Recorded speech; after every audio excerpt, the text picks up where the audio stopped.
I'm surrounded by alcohol again.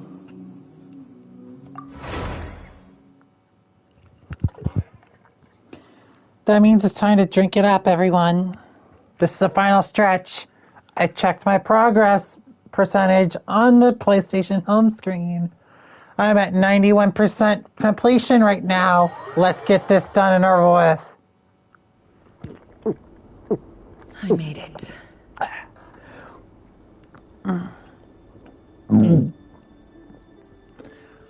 That means I'm gonna be drinking. I don't recognize this style of art. Simple furniture. Looks like the feet. This is what happened last time, by the way. Anyway. We're gonna be starting this little section over.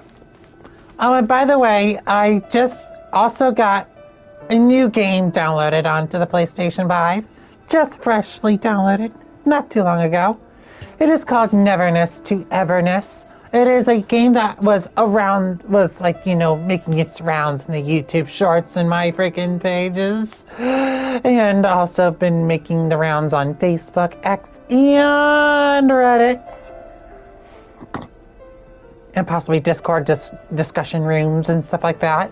Neverness to Everness is a game that is pretty much like a cross between Zenless Zone Zero's freaking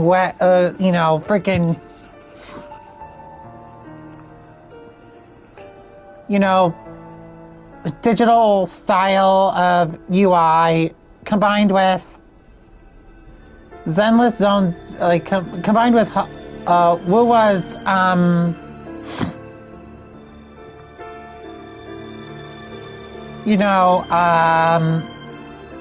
with Wuwa's / Genshin's freaking open world style. And then, yeah. But we'll get into that when you get to see it after I finish things up here in Genshin Impact. Genshin Impact's the story is the focus right now. We'll focus on Neverness to Everness. Short, NTE for short, after this. Hi, River. Since you're working extra hours tonight, I'll test it out. P.S. New stash from the Universitas Magistrorum. I brought some goodies home. A few teacups and a... They didn't sign their name. So many things to investigate. I swear to God. I went over to Joseph's for drinks today. They have a fine collection, but I went alone. Felindis was tied up with something and couldn't make it.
Joseph asked why I came alone, but I didn't really have an answer. He then went on to ask about other things. If you ask me, someone who asks that many personal questions is too nosy for their own good. But if he invites me again, chances are I'd still go. The Lindis. That's the... Crane imports keep falling. Honestly, I don't care if it's an impressive feat of alchemy. Grain has to be import. That would explain what they even use I've just about saved up enough now. making a big purchase. He really is, despite what he's become.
Did Rary rip it out himself?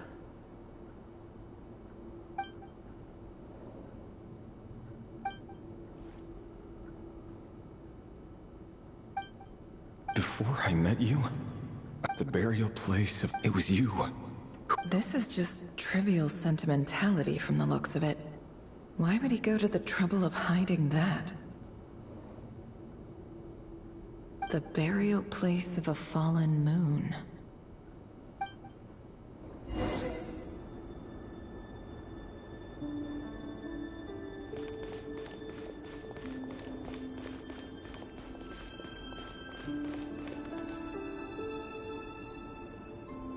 Revere! Dane! Oh. Hello there, Revere. He doesn't get that much. Well, I'm flattered.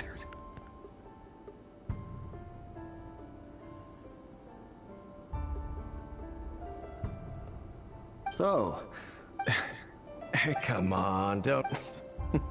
I just didn't expect... Yeah. So, Sure, come on, stop being such a member of the... Of course he does. Me? Same old, nothing much to... Huh? What's up, Ved? it's nothing. Vadifulnir. And yet, despite... Does he even know me? Why did he react so... Brown, curly hair, perfectly normal. As frightening as this...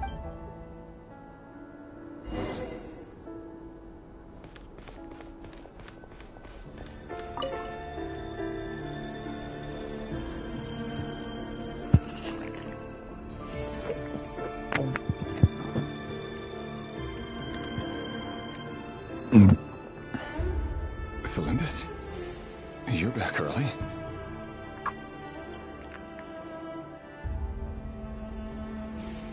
Our equipment's being serviced today, so I got off earlier than usual. Aw, why the long... Went for a drink. Isn't that a...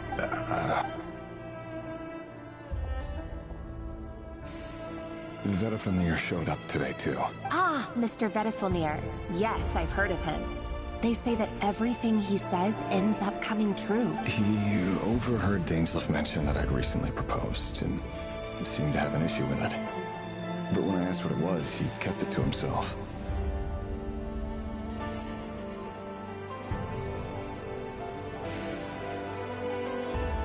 So, you're worried? We're nobodies. Why would I'm sure some... You worry too much, Like I said... All right.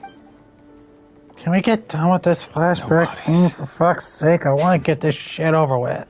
Can someone who's... Meanwhile, every idea, the opposition, a man can have a... What becomes of someone who kills on another's behalf?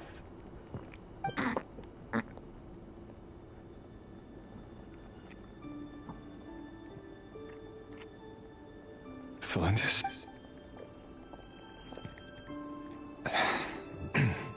There's no reason we can't keep living. See? You just need to stay positive. I can feel your warmth. Just seeing you makes me... That's better. Getting caught up about things like that. You go ahead. I just... Even busier than the big Free lot. Seriously, though, you drive a hard bargain. Well, that goes... Besides, they're All right. White outfitted it. It seems like Rary. He clearly doesn't. Let's dig a little deep.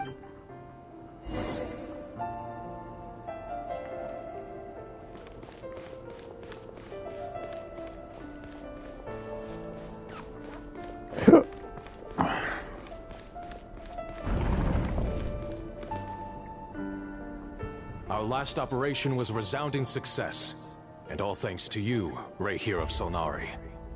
In total, we apprehended 32 dregs of the Crimson Moon, and 67 accomplices.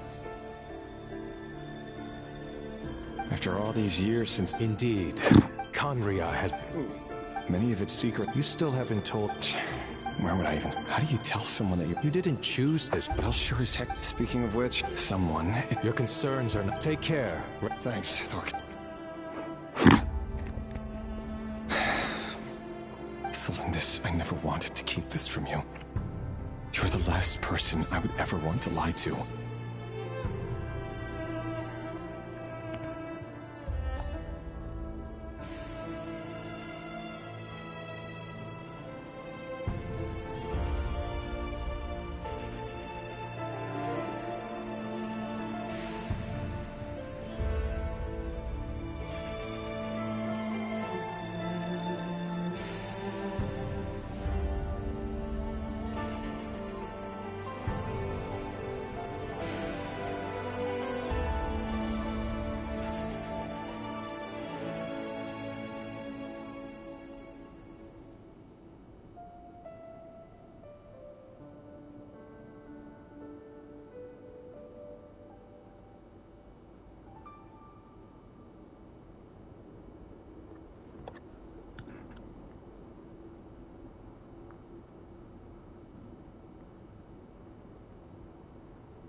But that's exactly why the Moonlit Dynasties are a thing of the past. Could that be why? I have to get it clear. Rarier seems to be very concerned by Vetter Fenir's reaction. I'm gonna start throwing the fucking negative fucking shit to me. How about you cover me instead?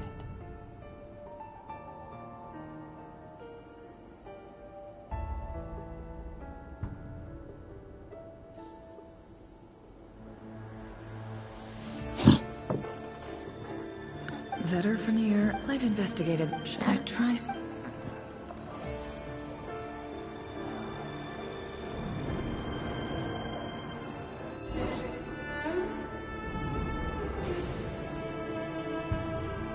So, he's late after all. Are you waiting?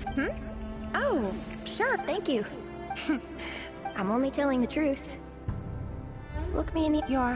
May we have a word? Who are you? It doesn't matter who. Not long ago. Sorry. Wait. His name is Rarier. What? A cruel irony. Why? Simple. How strange. Rarier couldn't... Why would her ceremony won't...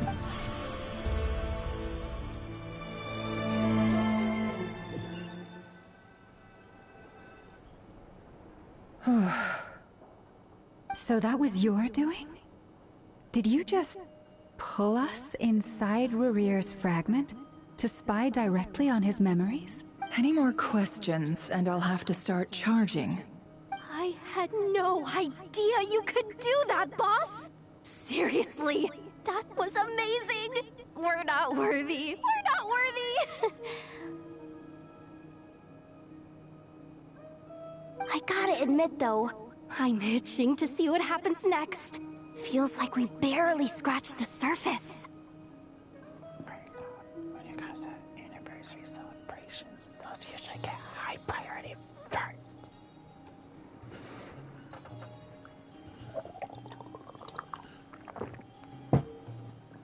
I would have just taken those damn music videos as a fucking collab and just call it a day.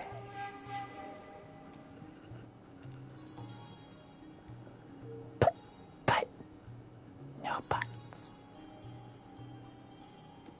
That's my honest opinion.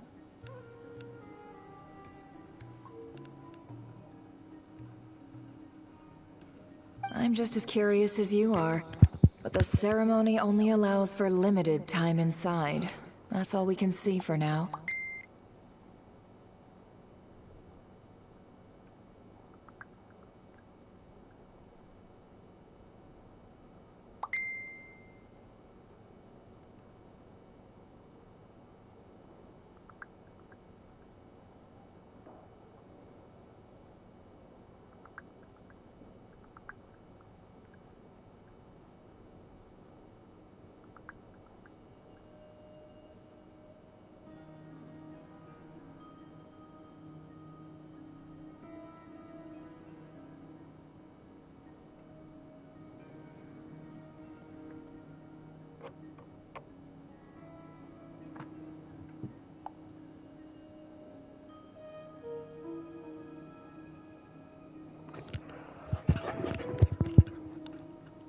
Luckily, we managed to learn quite a lot. So far, so good. Especially the group with the Traveler. Their mission is a risky one. If you're worried about them, go see how... If I know boss, she's gonna need some time to write up all...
Okay, fine.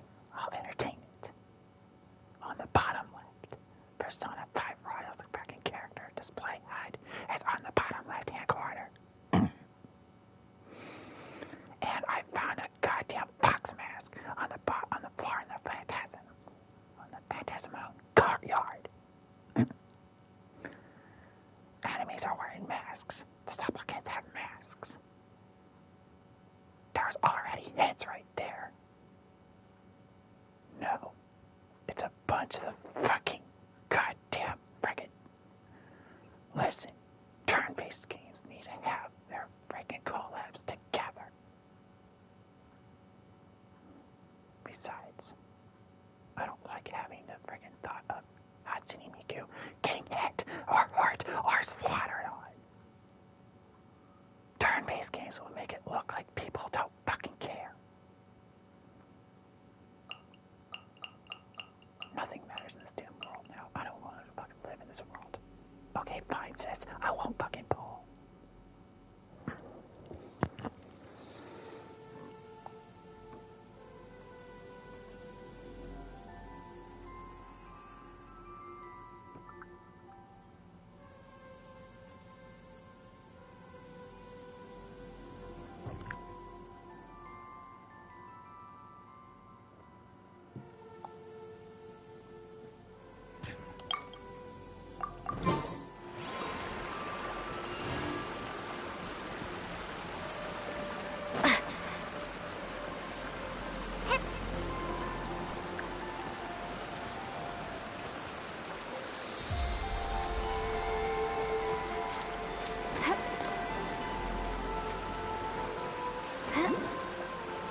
Friggin' go ahead and swipe it up. Look, dudes. Whatever.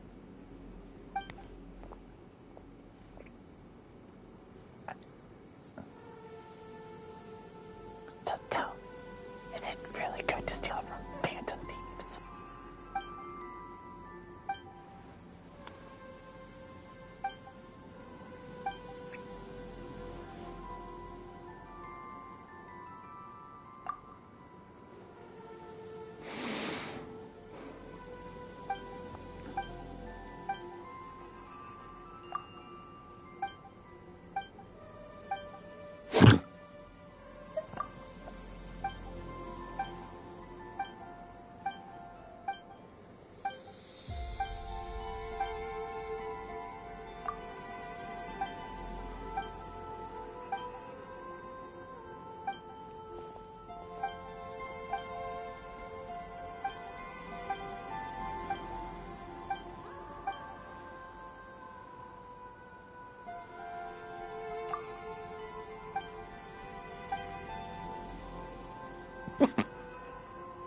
However, if you're watching this, can you please also do a Persona 5 Royal collab for Honkai Star Rail? Because they're doing their 30th anniversary!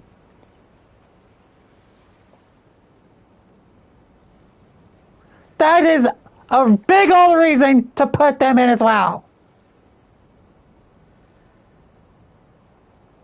Atlas, if you're watching this, say fuck them! And do it anyway!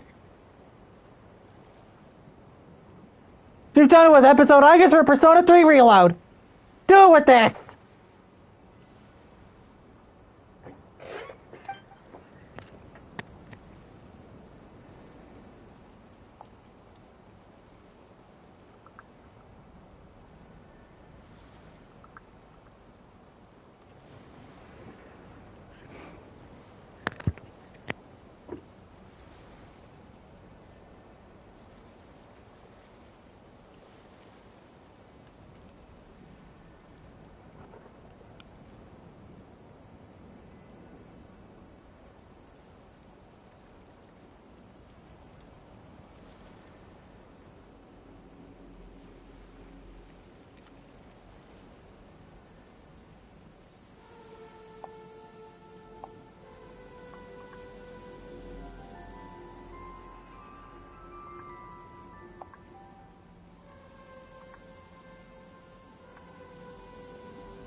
For God's sakes.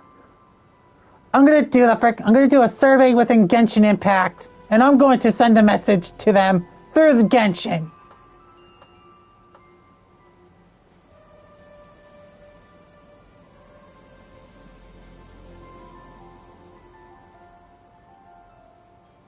Not only does Plan Arcadia have freaking references to Persona 5 Royal, the Battle HUD itself even has Persona 5 Royal freaking inspiration. The Battle HUD for Persona 5 Royal has the character's freaking display on the bottom left-hand corner. Honkai Star Rail's, same there.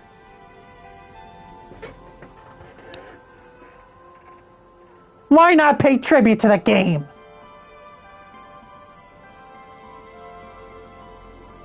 And show thanks.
Wait,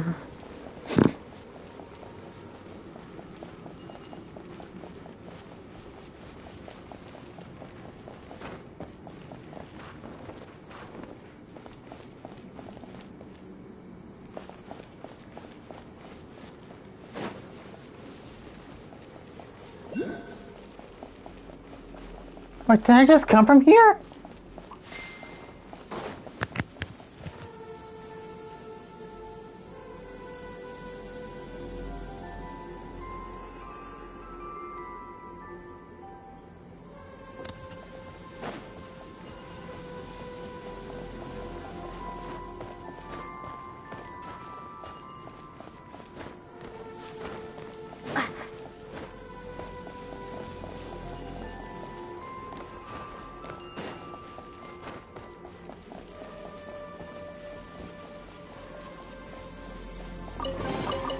A reward on the road.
Silly churl, Billy churl, silly Billy, hilly churl.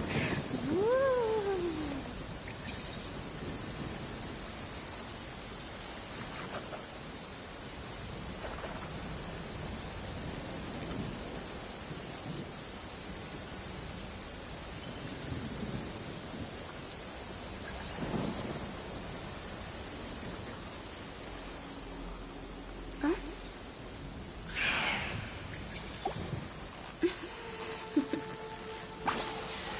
Toodaloo.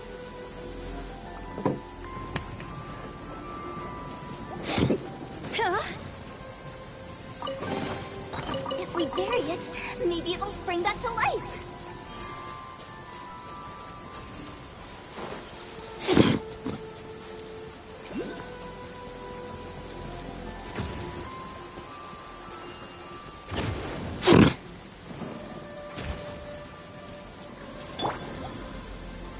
May I present?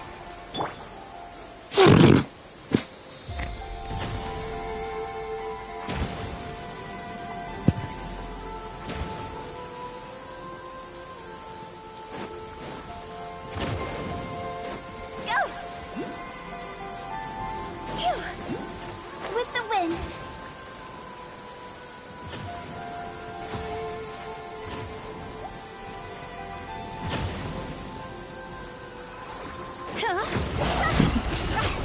Time to go.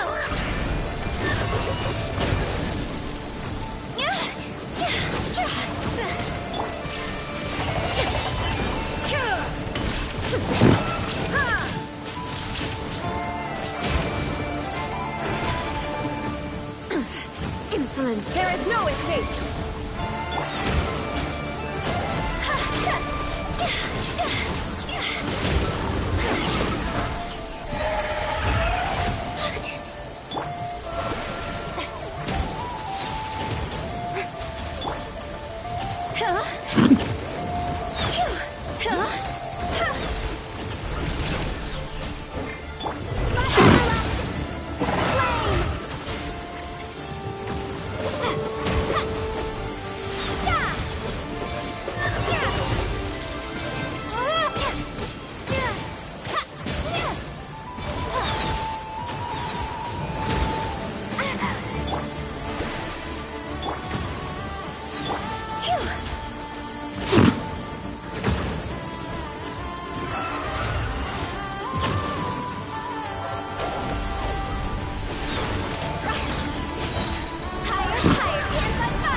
Shines eternal!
and die. Is it my time? Motherfucker! I'll remember. You son of a bitch!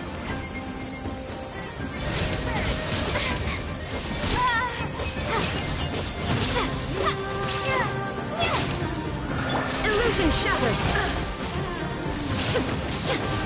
Under pulse.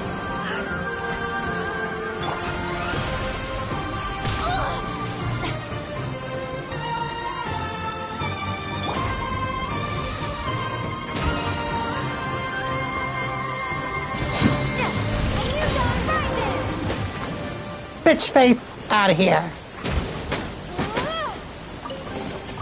I'll keep this close.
I'll keep this close.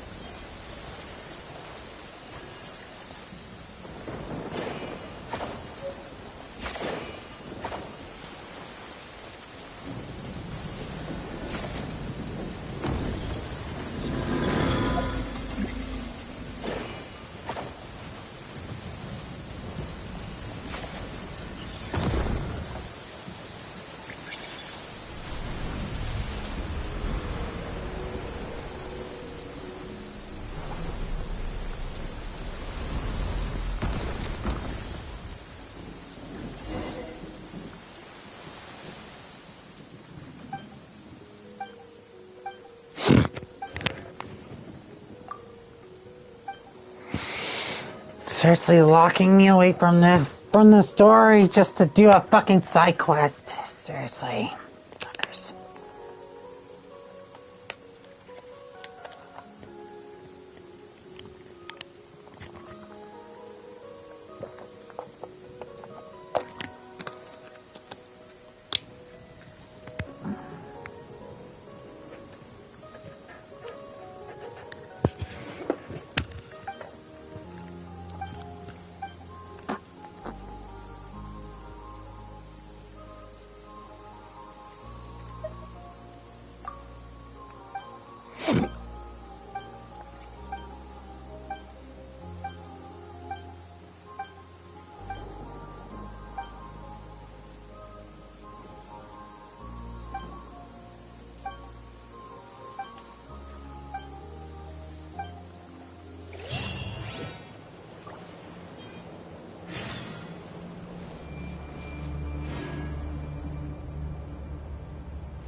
Oh, they might not have seen us yet, but them constantly sweeping the area, our way out is... Oh, that's never gonna... If they spot us, they'll run straight back to... Oh, guess you're right.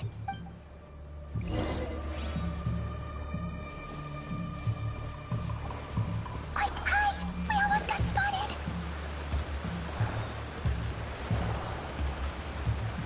Phew, that was a close call.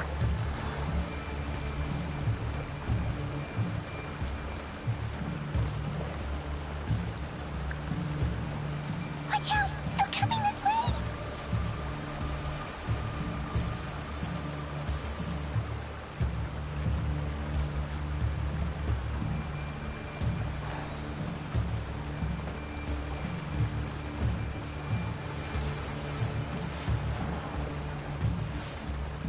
Keep going. We're nearly there. This is the final hurdle.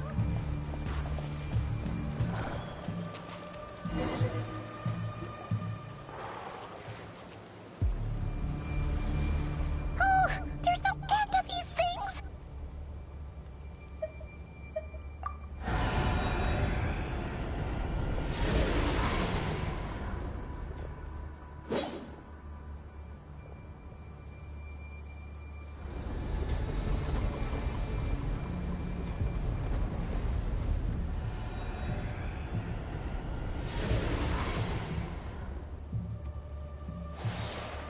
Fire. Fire? Wait, what's that smell? Oh no, there's a fire!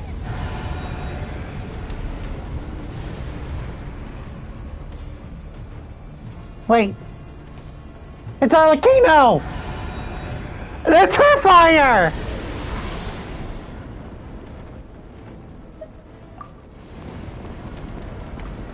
Ah!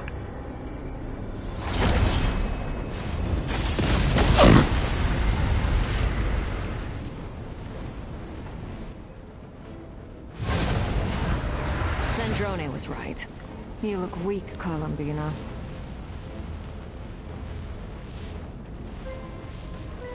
The old you would never have let such lowly creatures bar your way. Word has it that you did something for the Tsaritsa, and that's why you've lost most of your power.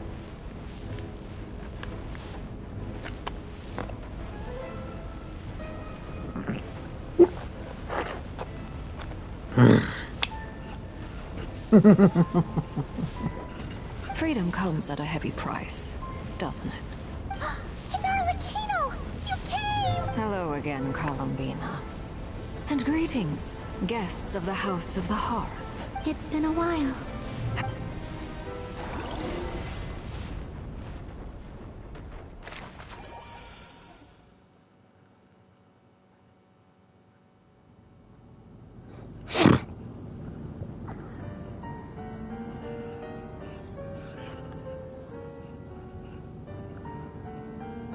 Stupid right here of stupid Solnari. Ugh, whatever. I've got all the data I need. Next time we meet, you're finished. He sure doesn't pull his punches. Excuse me, do you need a hand?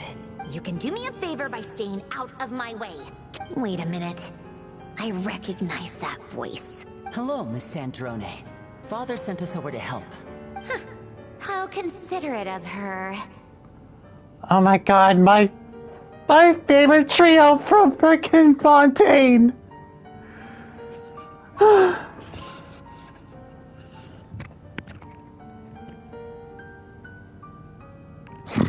Hey, Fremine, get over here and help me fix this.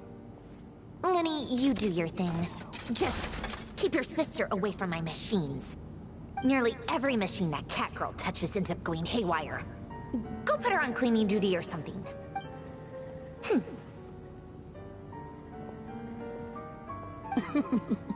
Then let's start downstairs. Fremine, we'll leave this place to you. You've got it. Wait a second. Pretty sure there's still some tea in the cupboard. If you want some, you'll have to make it yourselves. Holy moly! We got We got Columbina. We got Columbina. We got Arlecchino. We pretty much are, in a sense, in cooperation with the Fatui Harbingers. Again.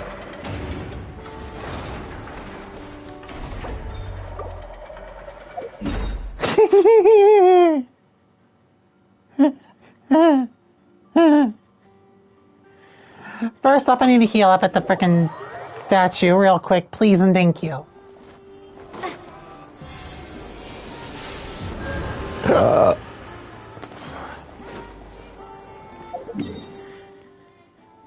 Back to your largely scheduled program. And this is where we ended up.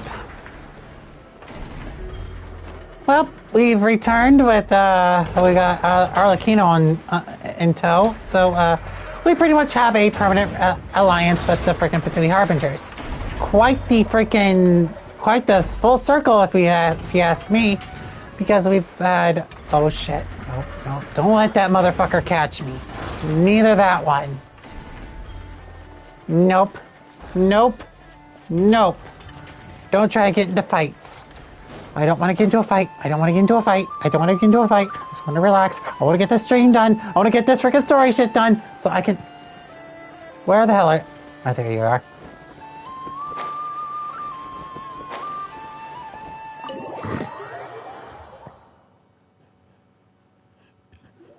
But we have to clear out the freaking trash.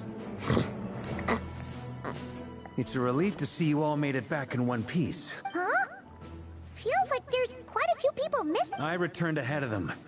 Flint is helping Aino and Anefa to set up the decoys and buy us some time. As for Miss Nefer... Boss is still wrapping things up on her end. She sent us back to fill you all in on the top secret intel we've been gathering.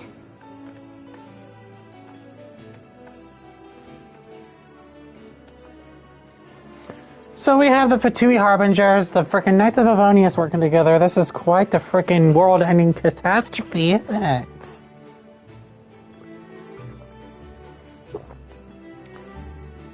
Yep, it indeed is.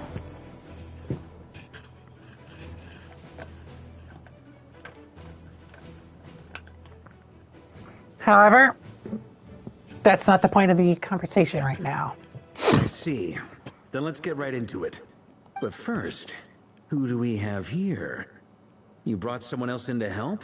Greetings. I was invited here to help as a longtime Tea Party companion of Columbina's. You may call me Arlecchino. Surely it can't be. Those eyes. Oh, where have I seen them before? Wait, of course. In those memories we just saw. The only Arlecchino I know is the fourth of the Fatui Harbingers. So either you share a pretty uncommon name, or you're more than just a Tea Party buddy. You're well informed, Grandmaster. A man from Mondstadt living all the way out here in Nodcry, and yet the people and affairs of Snezhnaya seem to hold a special place in your heart. Oh, the feeling's mutual. Sounds like you know all about who I am, too. A Fatui Harbinger. The atmosphere in here just got really tense. Guess we can't just start trusting Fatui Harbingers, even at a time. Yehuda, I want to let you know that Arlecchino is a perfect example of a Fatui Harbinger you can become an ally with. Just saying. She's got the beauty to boot.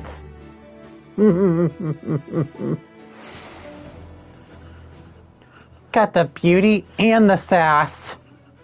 And quite the ferocity. I like it. I must admit, though, I'm a little curious.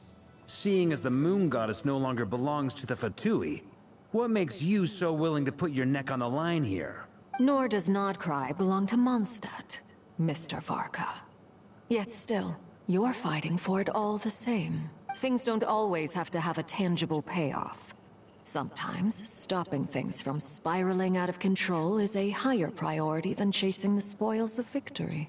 Of course, I can't say there's nothing in it for me at all. But that's between Columbina and myself. Forgive me. I don't mean to doubt you.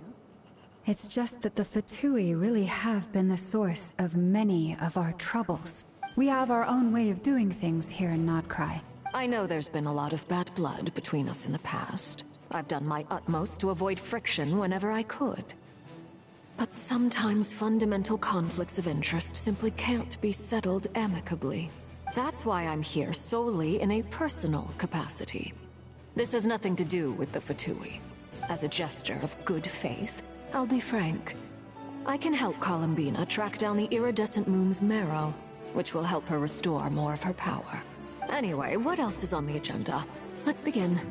She says she'll be frank, then completely skips over the details. Looks like she doesn't want to give away too many secrets after all, but she clearly wants to change the subject. It'd be awkward if I tried to bring it up again now. I guess we'll just have to go along with it. She's the fourth of the 15 Harbingers after all. What? Yehoda's me. Yehoda is me. Well, since Miss Arlecchino sounds confident in her ability to handle that, we'll proceed to the next topic. Yehoda, time to share that top-secret intel. Alright, listen up everyone. First, we now know that Rerir was originally a Conrian secret agent whose primary mission was to hunt down and assassinate the so-called Dregs of the Crimson Moon. The Dregs of the Crimson Moon? Mm-hmm. In the memories, there was a lot of talk about the Crimson Moon and Eclipse, and a whole bunch of other stuff from the time of Conria. To my knowledge, those were the names of two different Conrian dynasties. Long, long ago, it is said that the people of Conria worshipped the Crimson Moon, drawing a mysterious power from its reflection. But one day, a coup saw the Crimson Moon eclipsed, hence the name of the new dynasty that replaced it, and how it became the new emblem of Conria. Still, long after the Crimson Moon dynasty had fallen, the last ruler of the Eclipse dynasty, the Vinster King, still coveted the secrets it left behind. So, he sent the Rehir of Solnari to secretly hunt down the Crimson Moon's few remaining followers.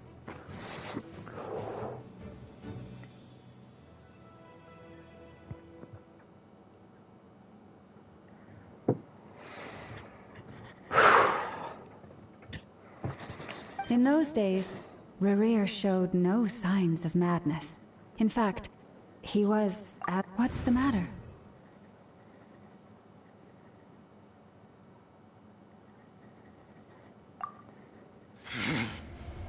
Ferfnir, Freindaughter,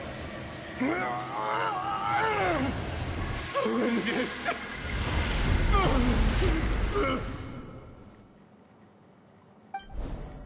Interesting. Anything else? What about this would-be fiancée of his? Do we know anything about her? Well, she was a researcher at the Universitas Magistrorum, but it felt like she was hiding some kind of secret. Oh, and one more thing. For some reason, Rerir's fragment also contains some of Thelindis' memories, though only a very small portion. Well, no shortage of potential leads, I'll give you that. In any case, it sounds like we can conclude that while Thelindis was still around, Rerir appeared to be lucid and quite normal. I am still so freaking surprised we got Arlecchino's second time in the story. Like in the mainline story, we got Arlecchino again. It feels like we just keep winning the lottery, don't we? Because she is a Fatui Harbinger, of course. But she's not here on capacity of a Fatui Harbingers, but she's still one. She's still one, to be honest. Her vision on the back does not scream Snezhnaya for nothing. The Lindis, it seems, must have been the one thing in this world that he couldn't let go of. Tell me, though, were these pure-blood Conorians we're talking about here? Why do you need to know that? Hold on. If she was a pure-blood Conrian... Oh yeah! Just like how it was with the captain! If we could somehow find her... That gets brought back. The captain having that immortality bullshit? Yeah, of course it is. Mm-hmm. Of course it is. Of course it is. Son of a bitch.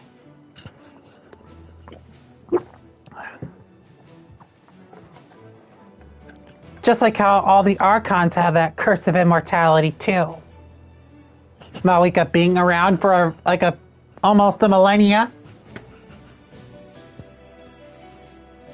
Because she's about like half a millennia old already. But still looking like she's in her 30s. It's possible. But it would take a miracle. We can't pin all our hopes on that. Whatever. That merchant who never knows, Dori Sangama Bay. Maybe we could hire her to look into it. All right then. Let's keep working in our separate teams. Traveler, Paimon, Kutar, and Miss Arlecchino will go look for the iridescent moon's marrow. As for the others... On the way over here, I noticed that the Wild Hunt monsters had grown even more frenzied in their search for Kutar. At this rate, the people living here will be in grave danger too. So I'll head back to the curatorium and meet up with the boss. Just don't get hurt, Yehoda. Feels good knowing we've all got something to be getting on with. Given that the Wild Hunt has been a lot more active lately, the Lightkeepers have likely begun their own operations too. If that is the case, someone will need to pass the news on to Flint's. I'll hold the fort for now. Then discuss our next move with Flint's, Aino, and Anefa when they get back. All right then. Well, the clock's ticking. If that's everything, we'll be on our way. We'd better get moving too. We'll try to buy you as much time as we can. Let's follow Arlecchino's lead. We really are working with the enemy this time around. That dire. I swear.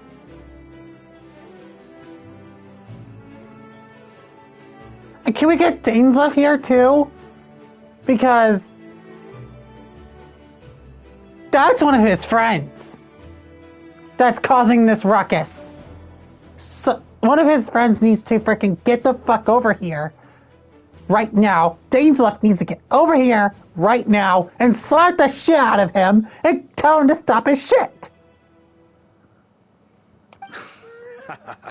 Relax. Just do your thing. Now, I decided to call in some backup since things are getting so hairy. Our reinforcements should be here any minute now. I hope it's not the frickin' Knights of Favonius from Mondstadt, please. Come on. We do not need to involve Amber, Kaya, and Lisa up in this bitch. Don't tell me you called in the frickin' other Archons here.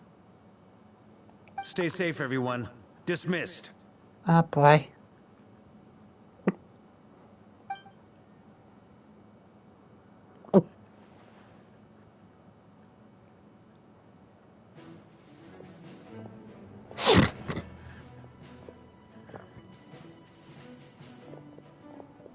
We're back. Did we get here a little early? A tad late. The others have already set off. To summarize, our resident moon goddess has found us a new ally, and Boss Nefer has uncovered some promising info. Everything going smoothly on your end? Not great. I don't know how long we can stall them for. The decoys are getting taken out way faster than we imagined. I'm gonna make some more later, but I need a timeout first. I'm so tired right now. Oh, right! Inefa, could you fill in Uncle Varka on what we just discussed with Flint's? Sure. Uncle Varka, you previously told us about how when you went to investigate a source of the Wild Hunt in Amsvartnir, you discovered that it was just a diversion. But according to Flint's intel, several outbreaks of the Wild Hunt had already occurred in Nodcry in the period leading up to that. That was before Rerir had regained his body, when he was far from regaining his full strength. In other words, in theory at least, he still lacked the means to act in two places at once. Flint's, with everything that's been happening, the Lightkeepers across Nodcry are rallying to fight back against the Wild Hunt. They're gonna need your help. I know, I'm sure you're capable of coming up with something far more effective than decoys. But for now, you should stay here and get some rest. And Effa and I will head back over to Amsfartnir to see if there's anything I missed. Wait, am I going to be playing as Varka? Hold the fucking phone. Are we going to play as the Grand Master of the Knights of Favonius? Are we going to take control of the man himself? I swear to God, this game is going to surprise me in some way that I'm going to possibly have a heart attack over. Because it's been a long time coming. We've heard everything about this guy all the way up in the frickin' over in the frickin' prologue. And now we near endgame, and now we're seeing the motherfucker right in person.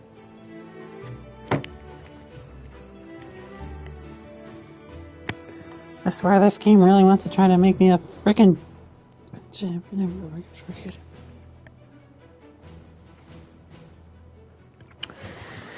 Not if I finish this off before the end of this fucking story, I am really going to seriously need to have a little bit of help. H2O assistance.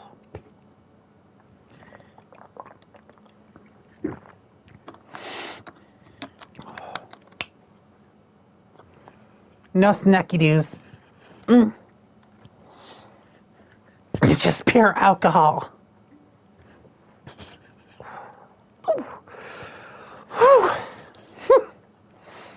I told you Uncle Varka would say that, didn't I? A deal's a deal. Not a word about my snack intake for the next week. Database updated. Reliability of Aino's predictions increased. What does that mean?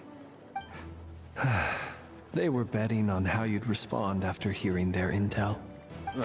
It's the obvious choice, isn't it? That's hardly worth betting on. We already decided that Anefa should go investigate the situation over at Amsfartnir on her own. You might as well stay here and keep watch. Someone needs to hang back and oversee our strategy meetings. And besides, you still haven't fully recovered from ambushing Rerir. So I've ended up with the easiest assignment. Well, I appreciate it, everyone. See you when you get back. Well, at least I have nicotine.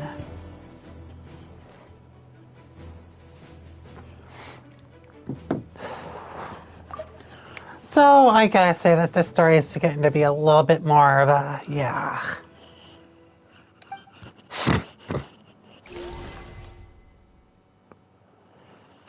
Up, we're getting straight into it, aren't we?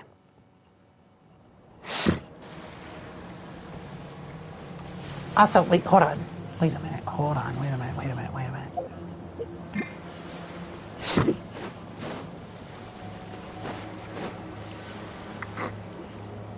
Here, this will serve as a good spot to cross over.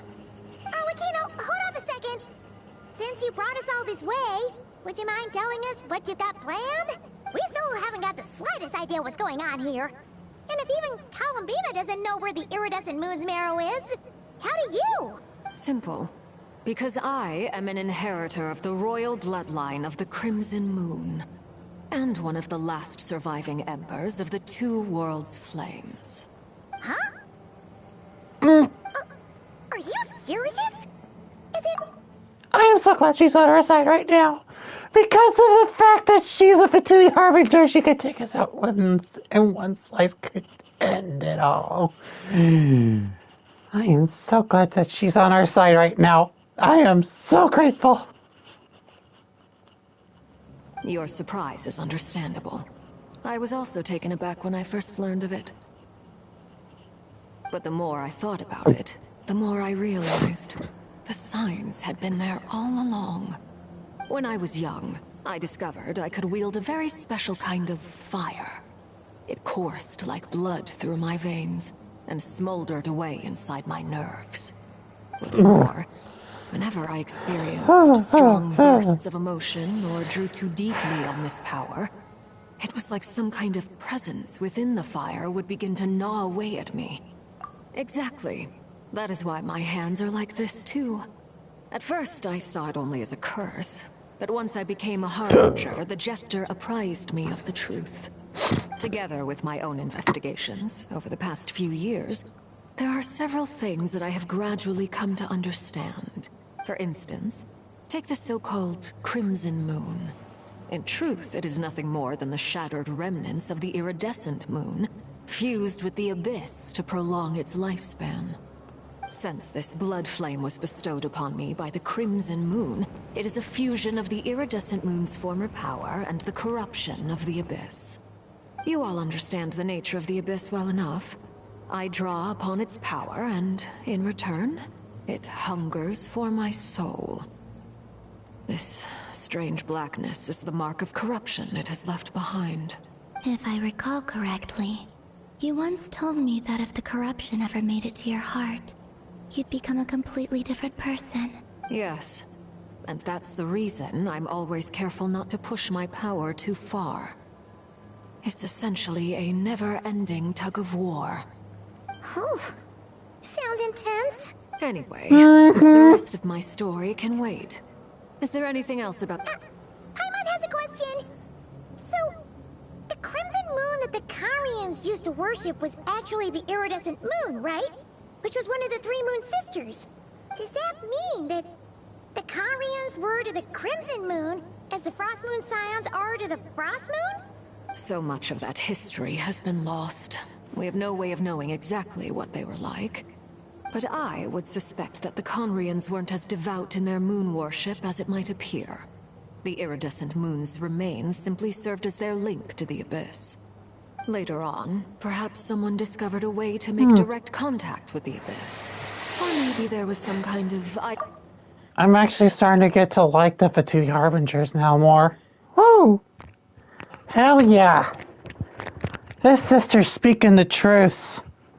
I feel like I'm in a freaking college class I'm loving. Still, even with the dark sun looming high overhead, the Crimson Moon's glow never truly faded. The first time we met, I sensed something familiar in your presence. When I looked at you, I felt I could see that mysterious red moon in the corner of my eye.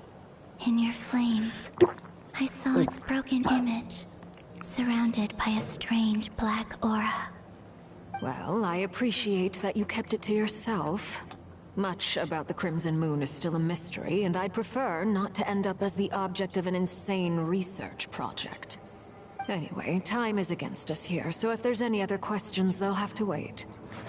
I just want to make sure I've got one thing straight. In her letters, Sandrone mentioned that since you are unable to contain the iridescent moon's marrow yourself, you intend to leave it in my custody. Correct? That's right. For now, it's the only way I can pay you back for your help. The iridescent moon is already part of who you are. So with its marrow in your possession, you'll be even more powerful than before. Deal. Then let's get started. Yep. That was easy. Like, seriously, that was easy. When I first became a harbinger, the jester gave me a book called Perrin Harry, also known as Leobranto Innamorato. English, please! What? English? You should be able to buy a copy next time you're in Fontaine. It's a love story set in the Crimson Moon era. But setting aside the tangled romances of its characters, it also records a few interesting details.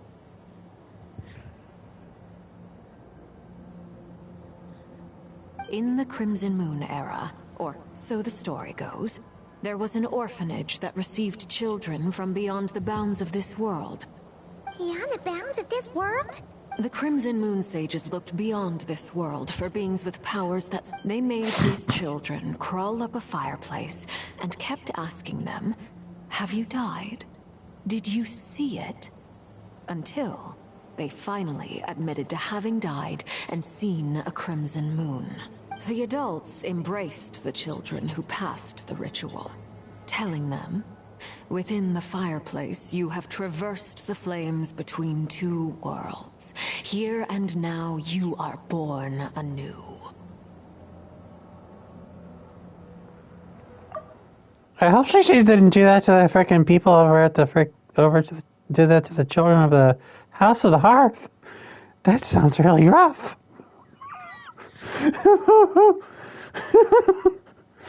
I know so much about this game world. It's just wow. The book leaves much unsaid, but I suspect that this was their way of branding the children they had enrolled, leaving an indelible mark upon them so that they would forever live in the Crimson Moon's light.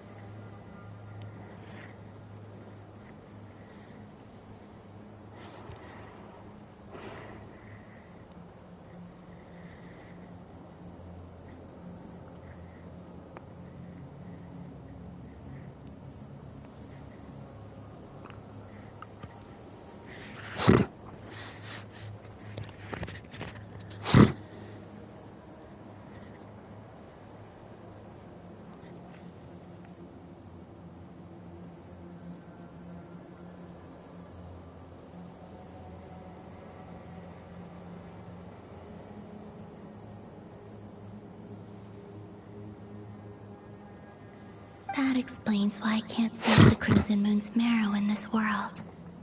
It makes sense. There's no fireplace here. Do you see a chimney anywhere? That won't be necessary. The fireplace is purely symbolic. The key to the ritual is crossing the flames between two worlds. In other words, the flames that burn within me. Those burned away by such flames leave behind a kind of ghostly afterimage in the world. In the days... In short, I can open a passage to that space for you. That's the easy part. The catch is I'll need to stay on this side to keep the passage open. So I won't be... Very well. Then I'll open it up. Traveler, spare me a little more moonlight if you would.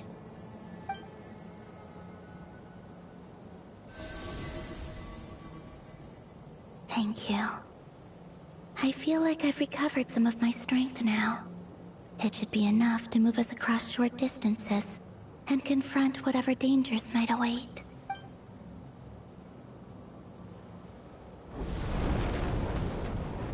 Mistress of the seven hues of ages past, great mother of the present, crimson-clad sovereign of the two realms, by fire severed, what the hell? Fire renewed. I offer myself now and beseech your descent.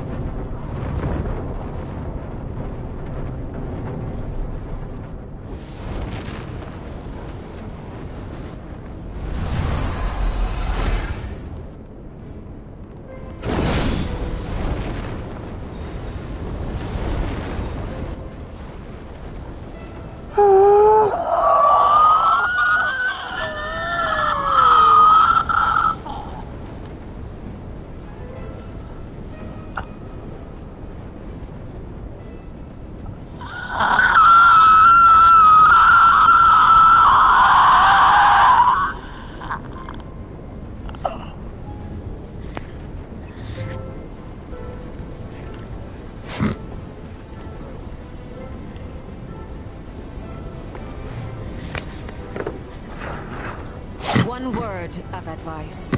As you're crossing over, no matter what voices you hear, do not answer. Got it. I sense a sinister gloom and I feel that I am about...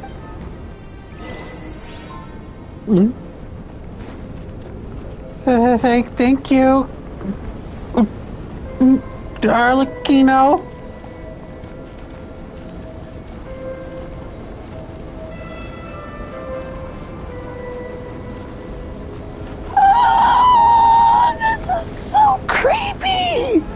but cool at the same time. I swear. I've entered in some seriously weird portals before, but oh. I sense your presence. Encrypting death and rebirth. Wait, why are you? You have crossed over from another world. I'm surprised that Arlecchino didn't even notice that we are on the freaking that we've resonated with Pyro. I thought she'd be like more impressed than, you know, because she remembers our time when Fontaine we were wielding Hydro. But Pyro's my favorite. Woo! Hey, look up at the sky! A red moon! This must be the spot, right? Is that the abyss? It's practically filled the entire place. What a tragic sight. Careful. There's something. Haimon's right back. By the way, Kalamina, didn't you tell us that the iridescent moon had shattered into pieces? The moon up there looks pretty whole to Paimon. How is that possible?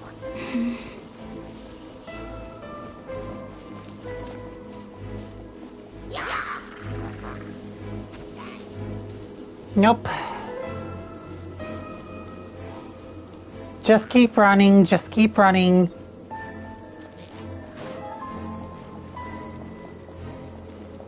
Just like I thought. It was only a facade.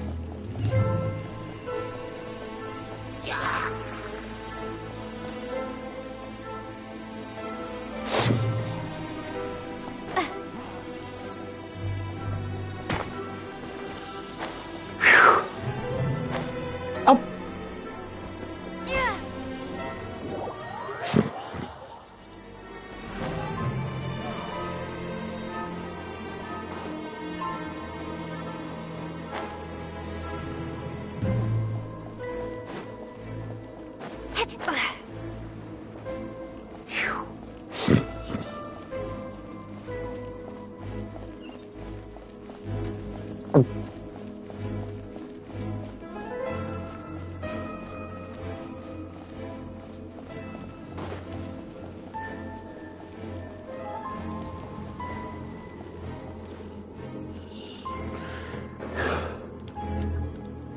Huh? Huh? For real? No. I'm not sensing anything up there. It's coming from under the mountain. Let's see. Ah! There's some kind of weird shit. Wait, see that? Looks like a mechanism of some sort.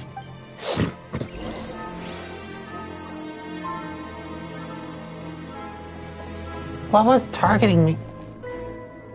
Oh, just a ruin hunter. Meh.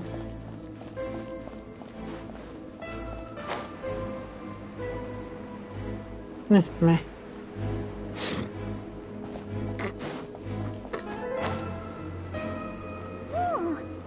Looks like a device from the time of Kalia. Maybe people once came here to study the Crimson Moon's domain, and they left this behind. Oh, if we can activate it, we might find some clues.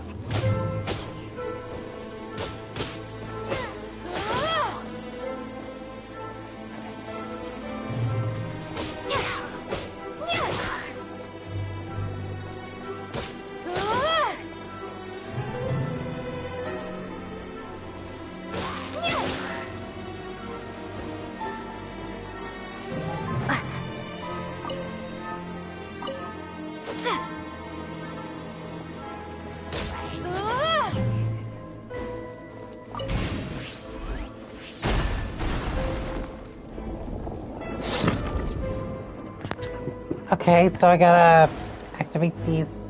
Uh-oh. Hey, look at that! Now that the mechanisms run... Do you think these mechanisms might be the key to unlocking the secret? Thalindis, we'll leave the rest of the research in your hands. I hope this isn't... Thalindis? Is that Rere's girlfriend? Oh yeah! The Abyss has made this space extremely unstable. Maybe that's... Whenever I see this view, waning moon, for me...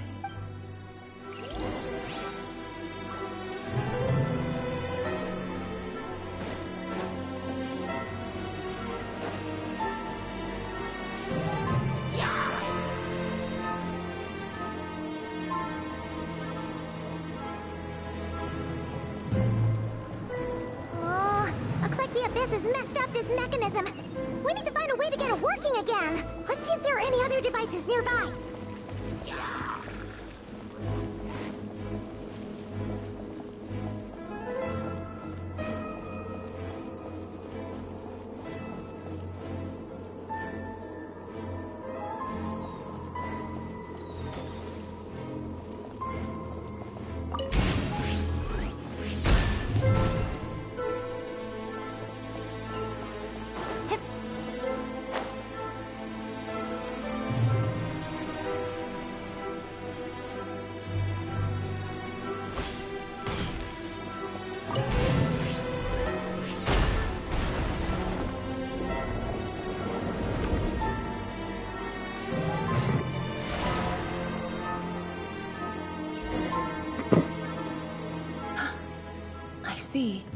So the moon marrow, or rather the power of the 3 moons, is the key to unlocking...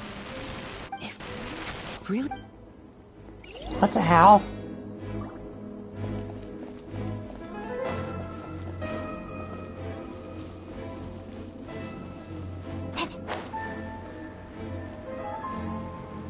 I hope those aren't enemies.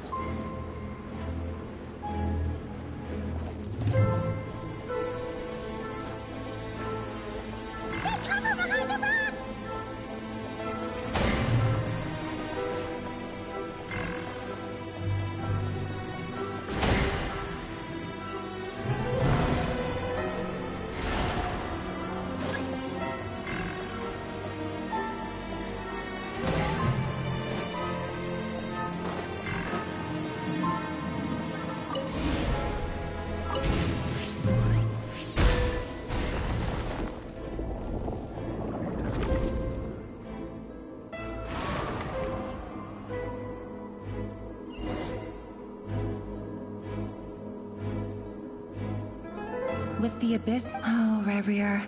With every step you take, you're drifting further from what you truly desire. If only I...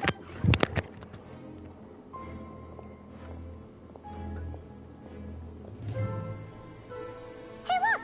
The moon's reflection is back to normal! Melindis' voice mentioned a chamber... It must be. For within it, I sense the fragile aura of a dying soul. Then there's no time to lose! Let's go!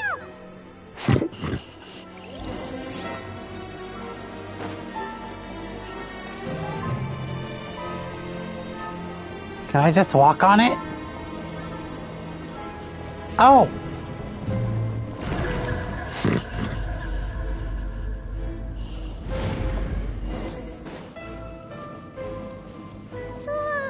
These things are so creepy! Looks like we'll have to destroy them if we want to get to the iridescent moon's marrow! Good thing I got a sword that has a pure blade of light. Oh!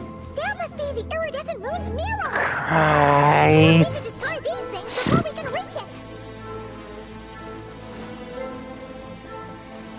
Oh, hell no.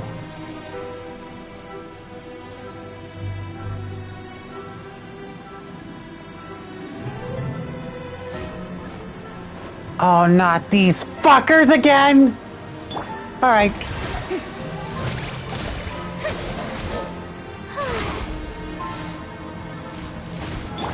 Scorch and burn!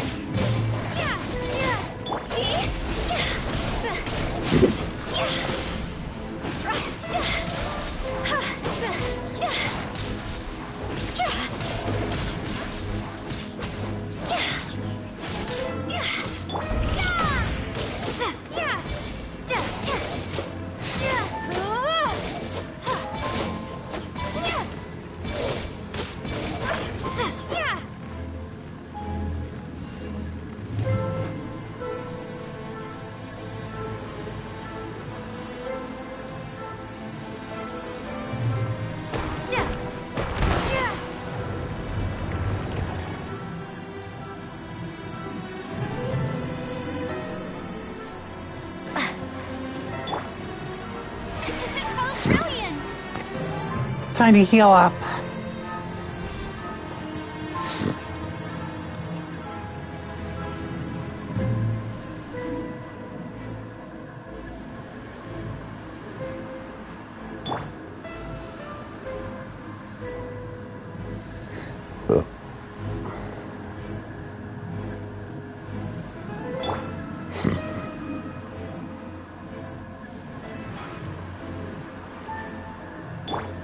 The show begins!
The iridescent moon's marrow, still burning away like an undying flame.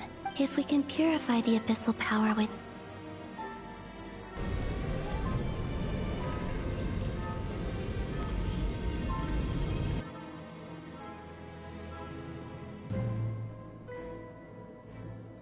And so...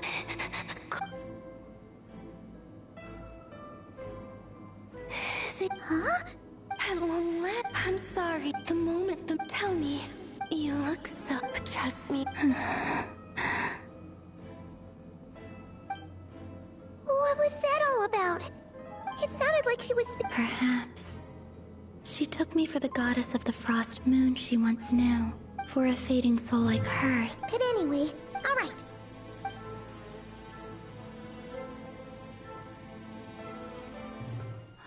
That's odd. This place looks different than when we came in. Waning moon. Huh? Oh, lifeless damsel. Oh.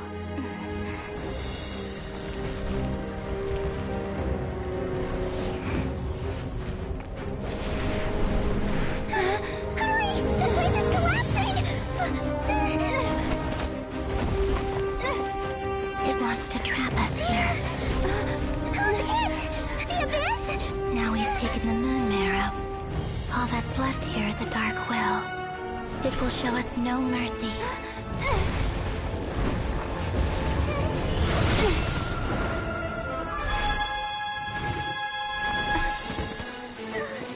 Give it back! The crimson moons! My marrow! My heart!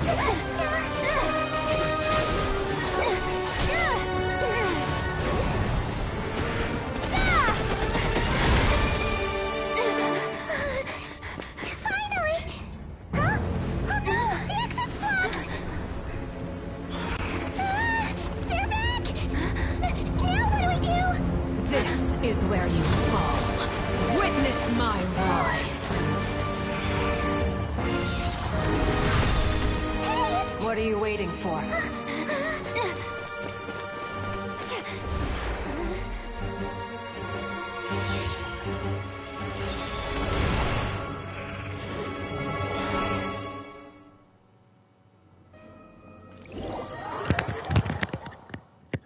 I was frozen in fear.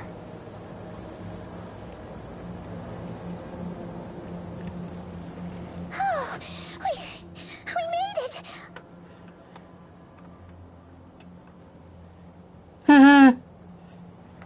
Was that you, Arlecchino?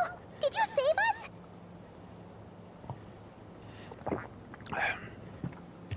Wait, your hands! Oh, this? Don't worry. It's a small price to pay. The Abyss wanted to trap you inside, and I defied its will by bringing you out. No wonder it's a little angry. No.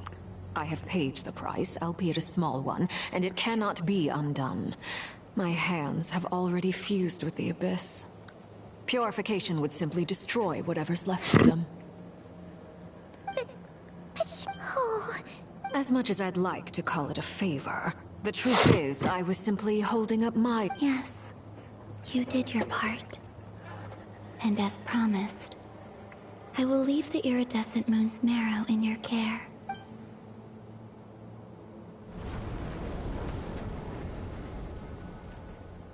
I'll take that as a blessing. Now, Columbina, give me your hand. Accept this moonlight I offer in return.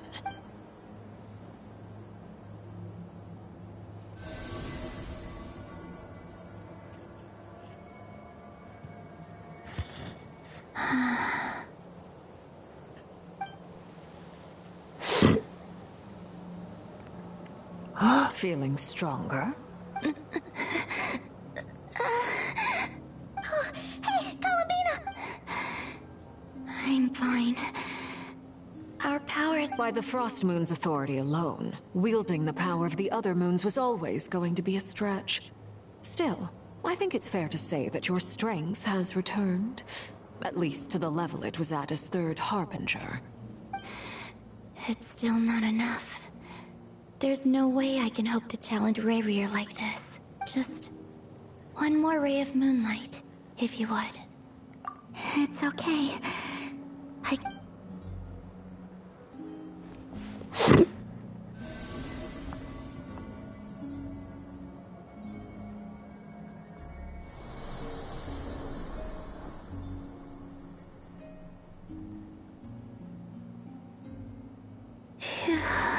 How about now? At the very least, I won't have to stay hidden like before. I want to see him gone from Not Cry. The Ray here of Solnari and his wild hunt must be sent back where they belong. Agreed. Well, it's good to have something to aim for. You certainly seem more alive now than you did earlier. When I first met you, you didn't strike me as a ray of moonlight. More like a wisp of fog drifting in from who knows where, ready to scatter at the first sign of a breeze. But now, you're full of vitality. Just like the Frost Moon, once the brightest of them all. May you keep shining, Columbina. This is who you are. Thank you. Look after yourself too, Arlecchino.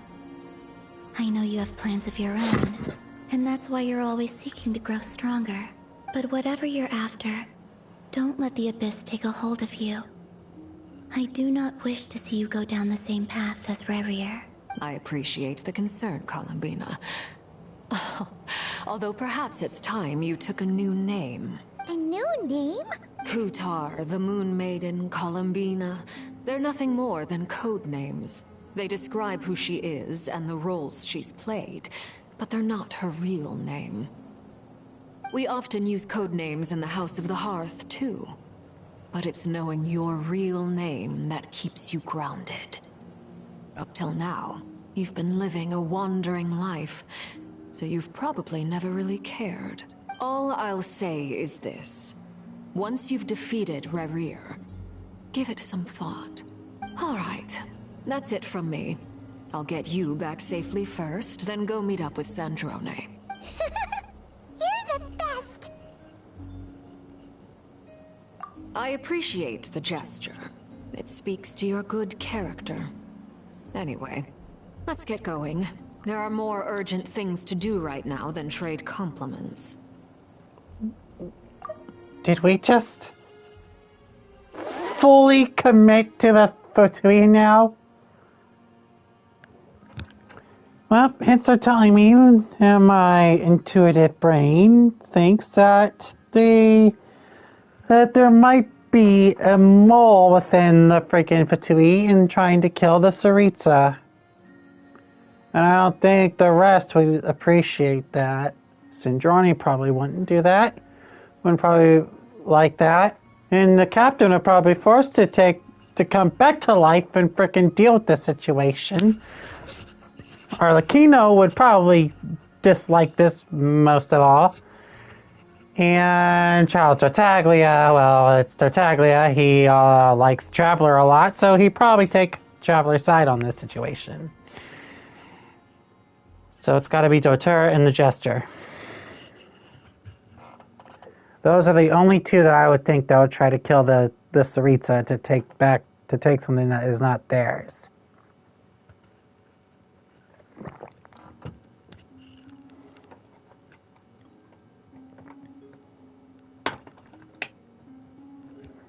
I appreciate.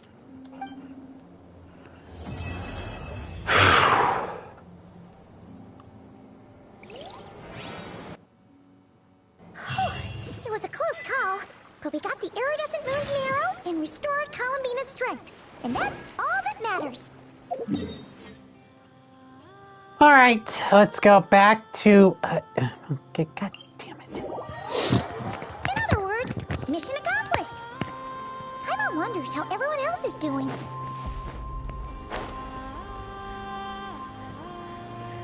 Well, I don't know, but right now we need to get going. And for that, we need to let Furina take hold of the battlefield right now. Nope, not in her berserker form. Archon Healer.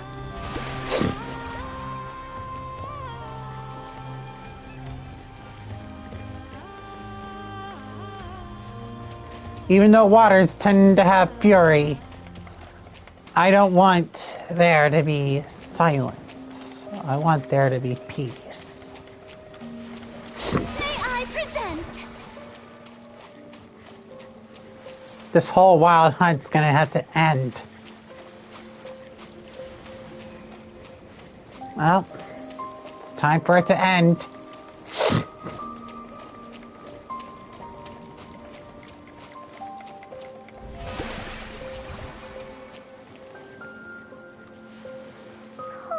Do you think the others are making good progress? Huh. Hey, look! Flint's! Well... All is well, thank you.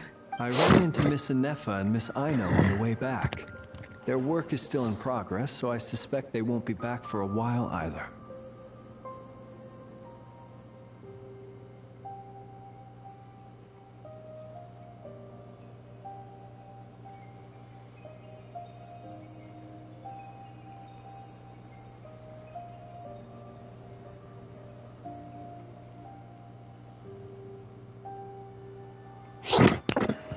You seem rather cheerful today, Mr. Flint's. I certainly am. I achieved what I set out to do and came away with more than I bargained for. Fighting alone can get quite tedious, but I had the good fortune to run into a pair of brave young warriors. We meet again. How have you been?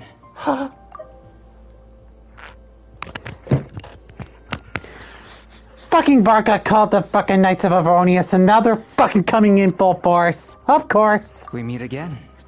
Alberto! What are you doing here? Thankfully, tracking you down turned out to be a lot simpler than we envisaged.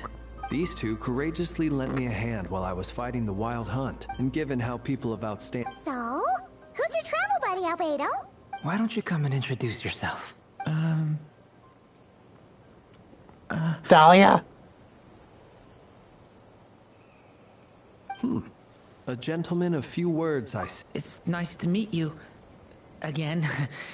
We've, Wait a sec! That's right. It's me. I'm glad to see you again. By the way, he says it's okay if you drop the mini. Yeah, I'm... Interesting, isn't it? Wow! You look so different! In a good way, of course. It's great to see you looking so healthy. Thank you, Paimon. And although you're as mini as ever, I understand that diminutives don't always convey endearment. I'll be sure to simply call you Paimon, as a sign of my great respect for you. Wow! You're such a smooth talker now. Paimon could get used to this. From now on, you may refer to her as your esteemed guide, Paimon. Personally, I think our little Paimon is the perfect size.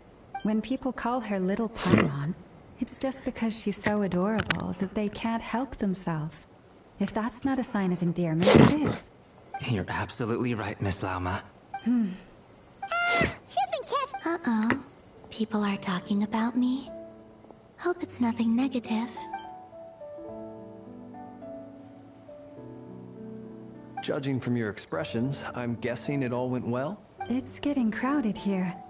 I'll go grab some chairs. No need. This is a job for an alchemist. Thank you for your hospitality, ladies and gentlemen, but I was merely escorting my friends back. I'll be meeting Sandrone shortly, as we still have some things to discuss. It's been a pleasure, everyone. But this is where I'll say goodbye. We really appreciate your help. Oh, come on. Spare the formalities. I'm just glad I could help out some true friends. We just made friends with Alecchino? We're friends with Alecchino now? Great. We're friends with the enemy. We're friends with the enemy. What was that, one catchphrase? Oh, what's that one... That one line of text called? What did it say? To one's friend is a friend's friend, or once a foe is now a friend. Yeah.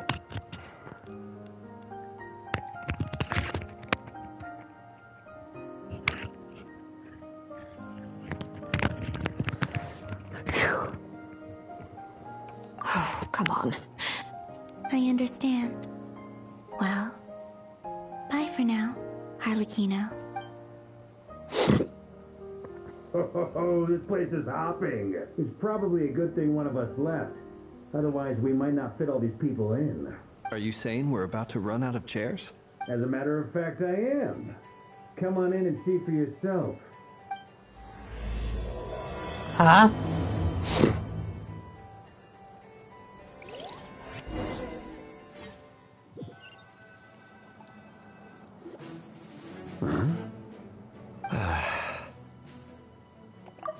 I called it! I fucking called it! What did I say?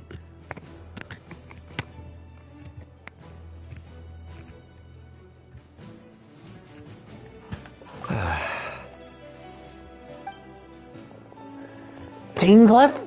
That son of a bitch! Slipped in without even Your noticing. little chit-chat outside, by the way. With Miss Columbina's colleague gone, we should be back to the original crew plus the other colleagues I brought in. Though, it looks like we have another new face. Someone else managed to rope in a colleague too? Frankly, you and Paimon are the only people I know here. This here is Dainsleif, colleague of Tibet's greatest guide, Paimon. When someone else jumps in to do the announcing, you know you're... Let's hear what he has to say. Note to self. Once Paimon knows your name, the rest of the world will soon follow. When he comes looking for us... From the looks of it, you're about to hold a meeting. If I were to say that the Wild Hunt is our mutual enemy, would that earn me a seat at the table? As the saying goes, the enemy of my enemy is my friend. Mr. Dainsleif, there's a seat with your name on it. Though, I can't promise the same for everyone else. Hey, Albedo, think you can rustle up a couple more chairs? After all this time apart, Grandmaster Varka's first order is to rustle up a couple more chairs. I've missed this. Is he being sarcastic? Hey, he's your brother. Why are you asking us? I've still got a lot to learn. Oh, good point. Paimon gets you now. I wonder what's taking Nefer so long. Perhaps you should go and check in with her. If anyone can hurry her along, it's you. Oh, I was crying. I just got back from the curatorium. Look at you, Besides, Paimon. aren't you? Miss Nefer doesn't strike me as the type to share secrets. And since gathering intel is her specialty, I'm guessing she'd prefer to keep her methods confidential.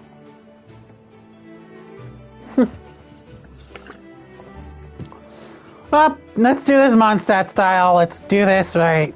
Alcohol all the way. Let's do this. Under such circumstances, would it not be tactless for me to impose? Is it weird for me to be drinking while I'm on YouTube right now? Well, there's a bunch of other people who've actually done it, so that's okay. I might as well freaking say what I'm drinking. Well, earlier I was having a 16-ounce can, that's equivalent to 1 pint can of Yingling lager, traditional lager, which needs to be disposed of actually because it needs to be thrown right into the trash. Using a Michelob Ultra 16-ounce can koozie. And then my other drink of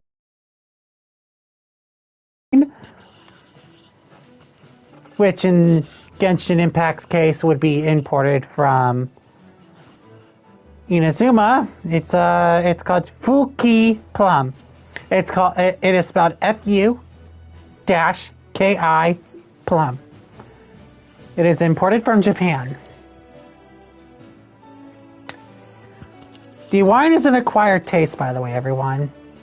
So it's not for everyone, but it's good. I like it. It tastes nice. It's very smooth. And then for the final one, which is the one I'm actually sipping on and chugging on for a bit, it's called Atomic Boss Hard Punch. It's kind of like a gamer wine, and it's called Blue Riz. Yeah, Riz. That word. That cursed word. That freaking brain rot word. Oh, but it's fine for me to impose. What can I say?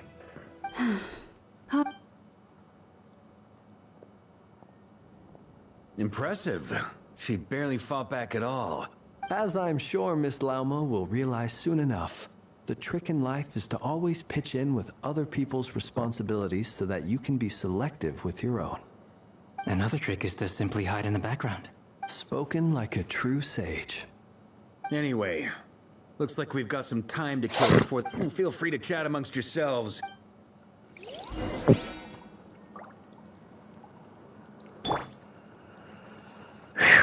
Holy crap, we got a bunch of shit to talk about. But first... Wait.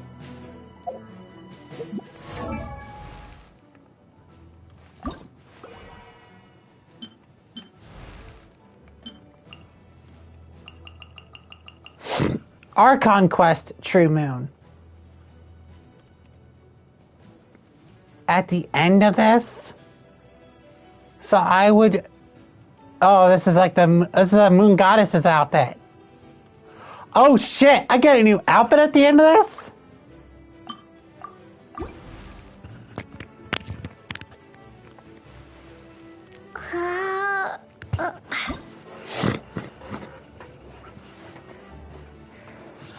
I'm already level 90. I don't need to be any higher.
Let's do a poll.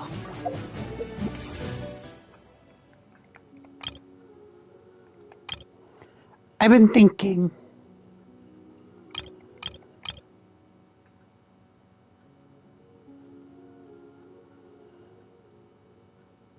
I'll skip this and then go right to here.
Cat girl all the way.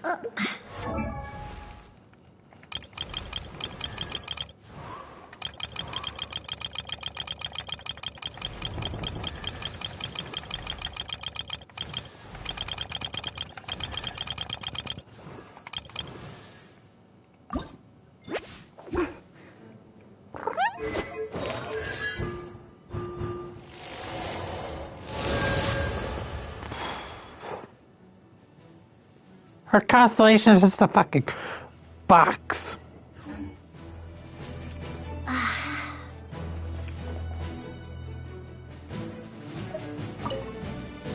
You're both awfully quiet. Much obliged. Have either of you ever had your portrait painted? That sounds like a lovely idea. You know how to paint, then? I dabble occasionally. He's an excellent painter. Tables, chairs, people, dragons, you name it. He'll paint it for you. I'm flattered. If I ever get the chance, I'd like to give it a try myself. I'll bear that in mind. Anyway, how about you, Durin? What sort of portrait would you prefer? Oh, I'd be fine with anything. Whatever style feels best to you. Very well. Then I'll play it by ear. You can replicate any style I want? I can try. If you show me a sample, I'll do my best to match it. Thank you. In that case, I'll dig up some reference material for you. We seriously have all walks of life in. I'm talking to you last, asshat. You could have popped up later when we could have popped up earlier when we needed you. But no, you always come up last minute. Asshat. Whatever. Truth be told, I can't remember the last time I was in a meeting with so many people. You're not alone there, my friend. The Lightkeepers also struggle to bring everyone together for a serious discussion.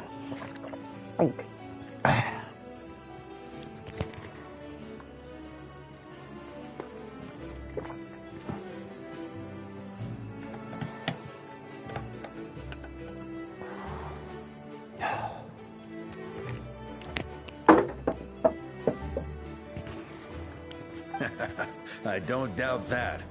I've only ever met two Ratniki, one being you, and the other being that young guy, Itlua.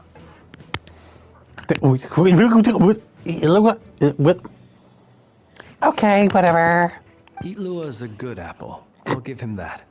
He's kind, honest, and regularly delivers supplies to my lighthouse.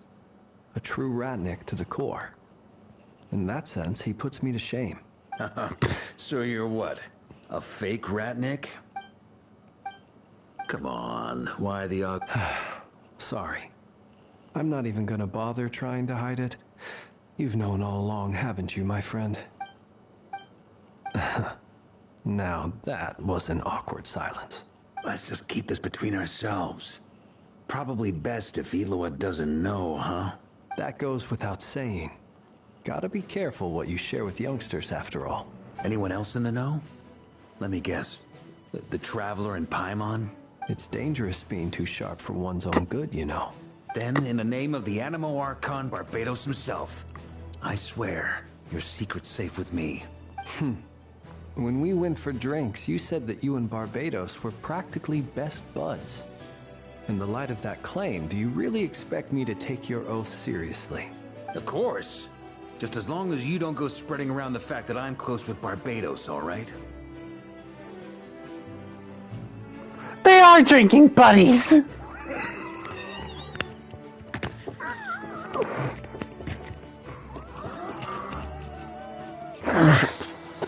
Oh, by the frickin' graces of the Electro Archon, I knew it! And by the frickin' graces of Pyro as well. What? I praise those two elements. They're cool. They're badass. Fair enough, then. Nothing like a bit of mutual leverage to seal the bonds of friendship.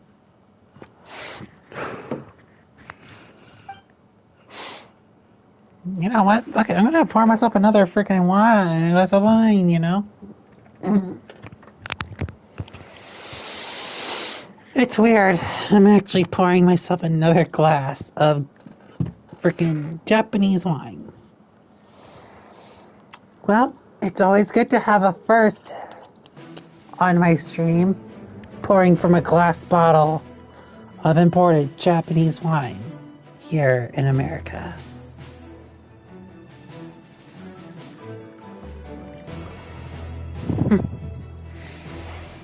Just a tiny drop on the freaking mouse pad to give it a little bit of essence, a little bit of spirit.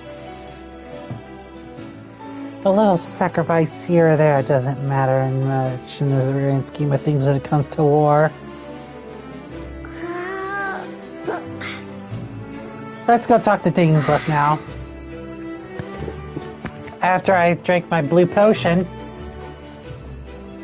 now I'm ready to get going. Let's go. Is there something you'd like to say to me? Yeah! For starters, why'd you just show up here without even giving us a heads up? If you think back to our previous interactions, you may recall that that's hardly out of character for me. You do have a point there. Oh yeah! You'll need to find somewhere to stay the night too, right? Wanna tag along with us? Sure. Let's do that. Great! Paimon will handle it! And in return, we can get Dainsliff to be our very own personal bodyguard. If that's what you had in mind, you should have said so sooner. I'd be happy to help.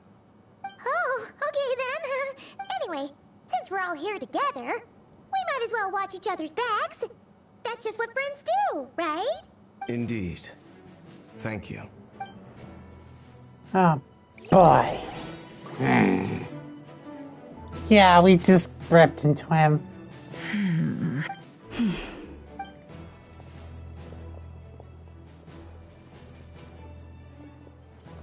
Ah, Miss Nefer. You made it after all.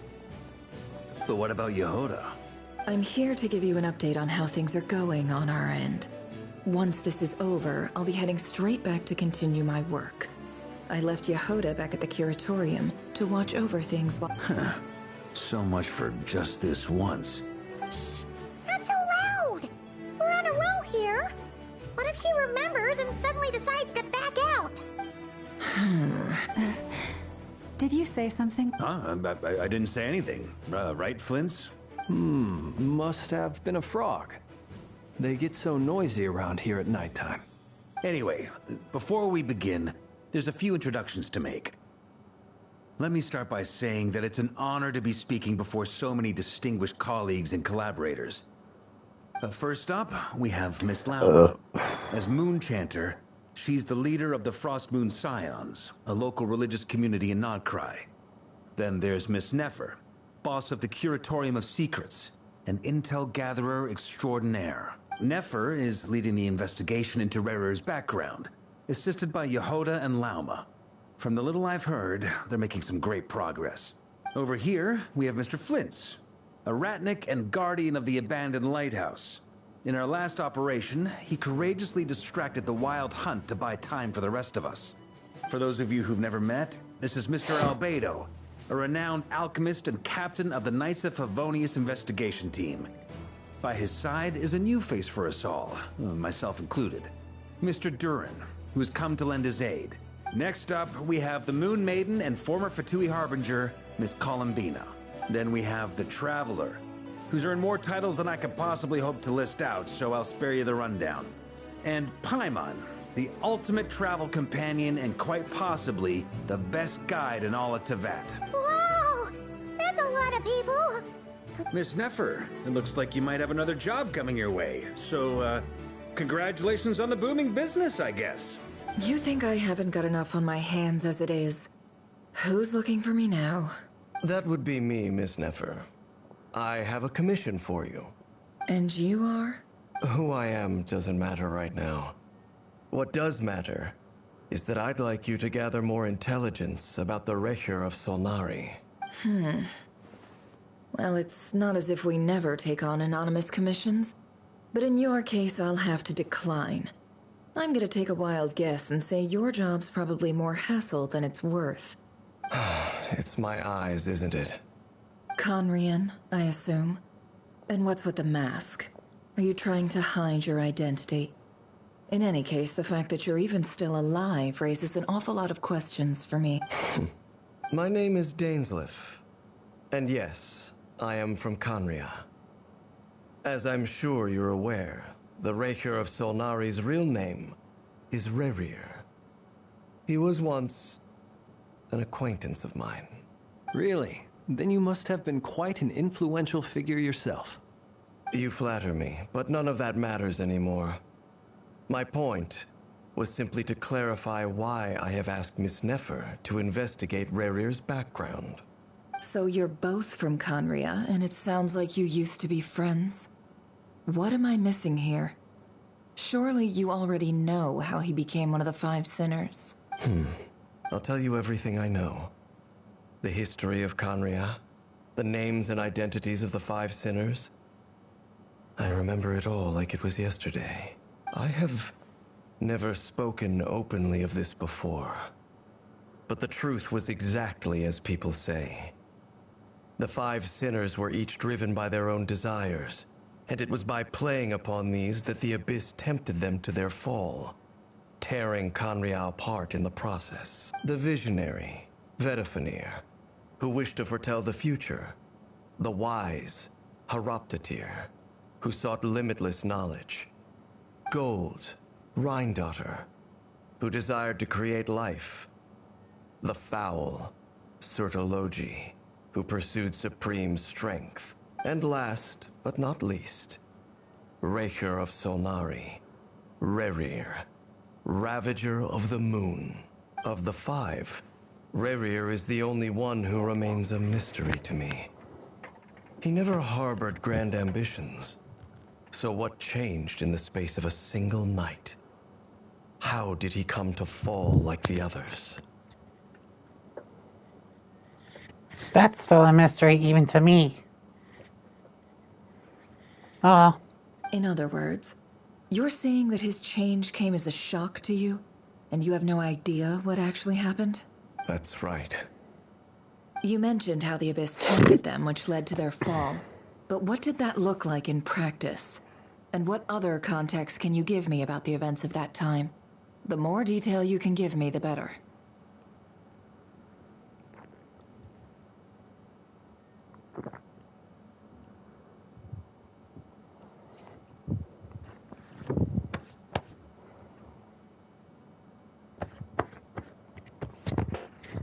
Strangely, now that it comes to it, I hardly know where to begin. The fateful night took place during the era of the Eclipse Dynasty. One day, my elder brother, the visionary, Vedifenir, was summoned to the palace by the Vinster King, only for the king to gouge out his eyes and cast him into the dungeons. When I came to hear of this, my fury knew no bounds. I gathered together every ally I thought I had, and together, we set a night to storm the palace and free Ved. Centuries on, the memories of that night still haunt me, like a never-ending nightmare. We broke through the palace gates, just like we had planned, but then I was betrayed. Even Vedifenir, the very person I had come to rescue, abandoned me and partook of the Abyss's power. So, it's personal after all. Then tell me, Mr. Dainsleif, what price are you willing to pay? You, of all people, must know that nothing comes for free. I cannot say what price would be worthy of such a commission. But know this. Rerir was not always a madman. Believe it or not, there was a time when he was just an ordinary man, working for the Conrian Intelligence Service. Uncovering the truth of Rerir's past is the only way to unravel this mystery. But before you decide if you will accept my commission, I will tell you more about him. Enough, I hope, to help you plan your next move. Sounds pretty good to me. Feels like we just flagged down a random passerby, only to discover he's actually a master strategist who has a score to settle with our enemy. Can I borrow your halo? It could be useful in the lighthouse. Hey, enough with the wisecracks! Besides, isn't that lamp of yours bright enough already? Relax. It was meant to be a compliment. I'll give your proposal some serious thought, Mr. Dainsleif. Before that, there's a few things I'd like to share. Now that we've united the hearts of the three moons, your power should be greatly enhanced. I believe it will take a little longer. You've done so much for me, so I want to be completely honest with you all. Even though I'm doing a lot better now, the truth is, my recovery will likely be an ongoing process. From the moment I was born, my power has been slowly ebbing away. And that is because Tevat has never accepted me. Even with the moons united as one, it seems my rejection cannot be undone. So far, I have yet to find a solution. It may turn out to be a problem that will plague me until the day I finally leave this place behind. Even so, I will do everything in my power to help you drive out the Reihir of Solnari. As Arlecchino put it, this is not about chasing the spoils of victory. It's just a gesture of heartfelt gratitude. Kutar.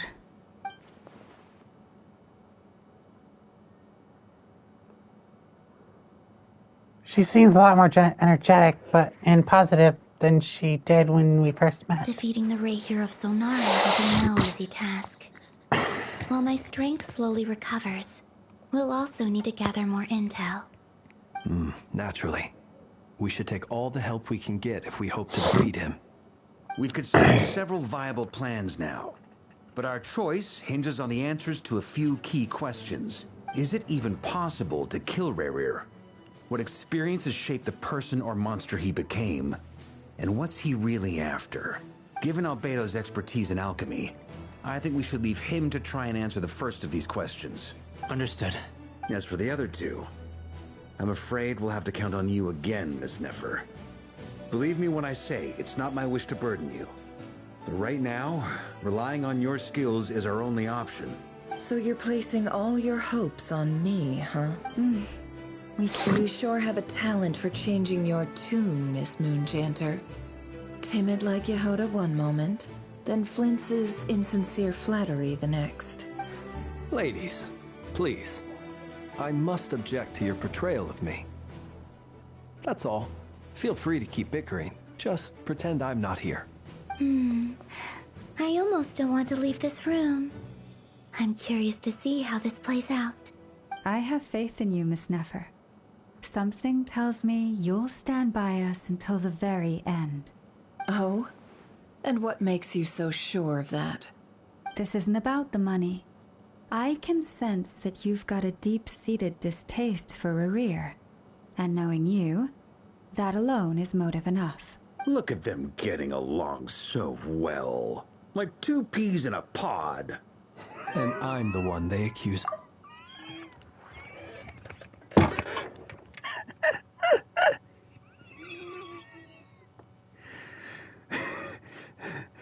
And that's what they get on each other about?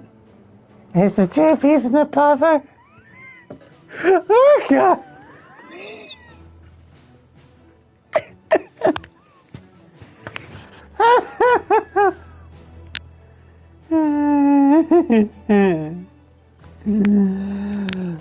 I gotta say, I'll drink that.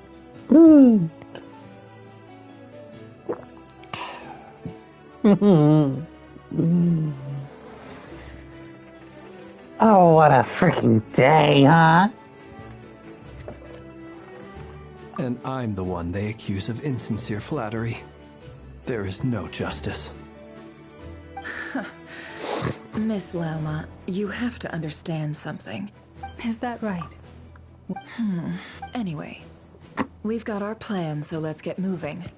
Mr. Dainsleif, let's talk. And Traveler, once we're finished, if you've nothing else planned, I'd like you to come with me. This whole experience is teaching me a lot. For instance, I now know that when other issues come up in the future, I'll have far more luck getting Lauma to convince Miss Nefer than trying to do it myself. Hate to say it, friend, but that's one of the funniest things I've heard in a while. Why? You think I've got it wrong? Quite the opposite. But what makes it so hilarious is how long it's taken you to realize.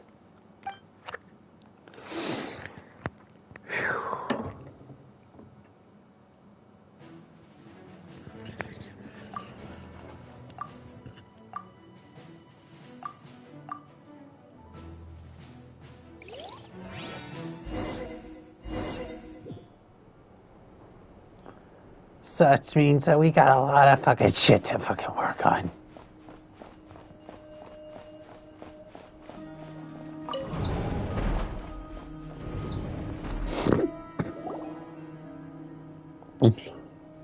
Thank you for waiting.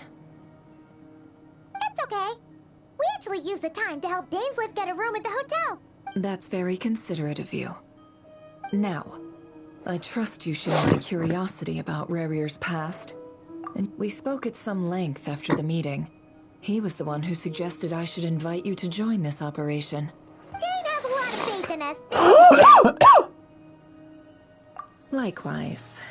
I appreciate that you got right on board without interrogating me about why I invited you. That's because we know what you're capable of. We appreciate you too, Nefer. You might have been forced to help in the beginning, but this time, it was your choice. That's one way to put it. Another is this, that once a decision's been made, it's set in stone. After that, my only goal is to see it through.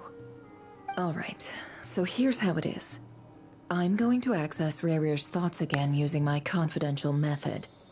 Now, I'm sure you've seen things like this before on your travels, so you're surely well aware of how dangerous it can be. The reason I've gathered you all here is to ensure my safety during the proceedings. Think of this as a diving expedition into someone's brain. If I'm the diver, you are my safety equipment, tasked with keeping me alive while I'm under the surface. Once the ceremony... Lastly, Any individuals of a weaker constitution are advised not to partake in the ceremony. In any case, Paimon has her own job to do, which requires staying in the room, but not joining the ceremony. Well, good luck, everyone! Sounds like all Paimon can do is cross her fingers and root for you guys. There's a little more to it than that.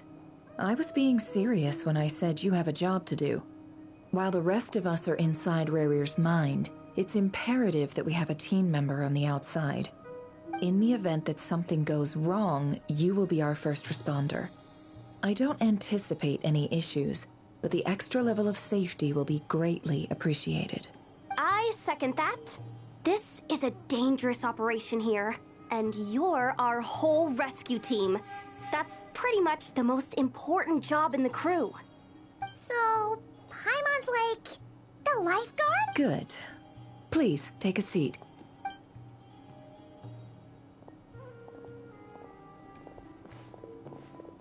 So, did Mr. Dainsleif tell you anything else? He told me that he believes Rarir kept some big secrets in his life.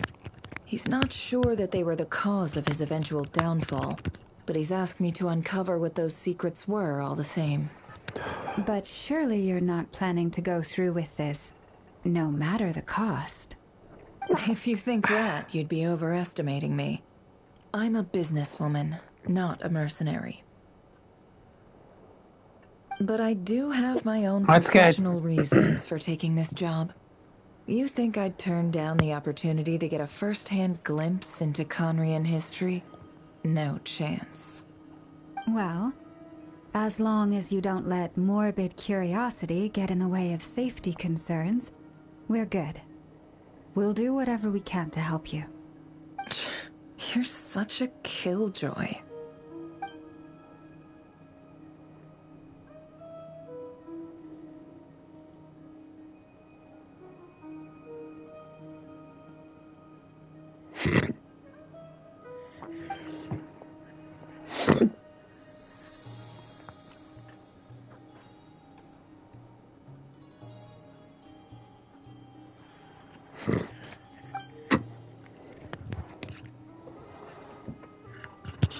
All right, I'm good to go.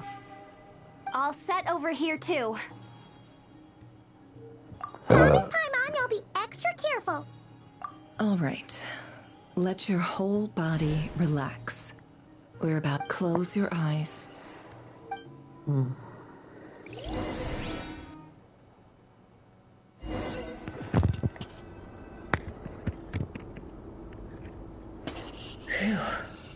Could this be his office? Pretty standard setup.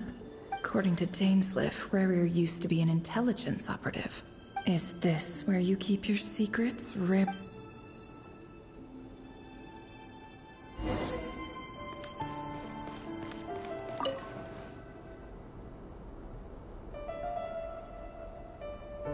Today's files are in. Time to wade through them, just like usual.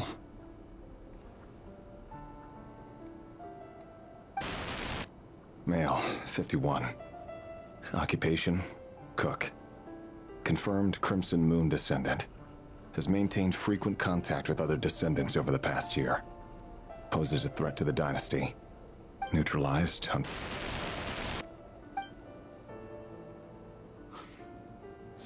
This one should be archived under purged targets.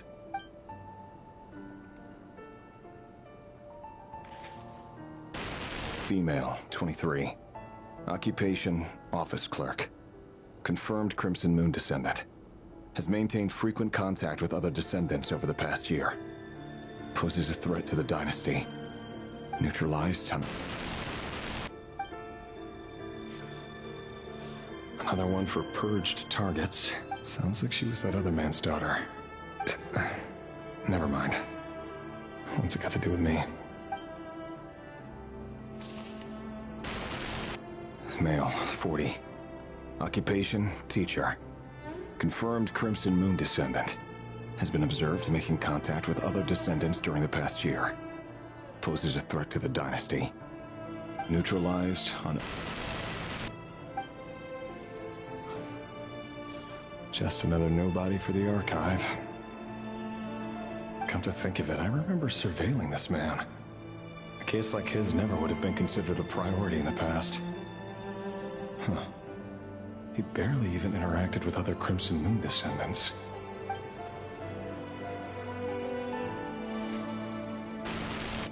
Female, 16. Occupation, none. Orphan and confirmed Crimson Moon descendant. Has been observed making contact with other descendants during the past year. Poses a threat to the dynasty. Neutralized on... Filed. I have no recollection of this girl. None whatsoever. She doesn't seem to be anyone important. But then again, how many of them really are?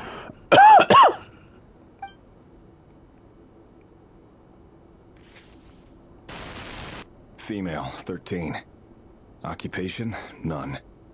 Orphan and confirmed Crimson Moon descendant. Has been observed making contact with other descendants during the past year. Poses a threat to the dynasty.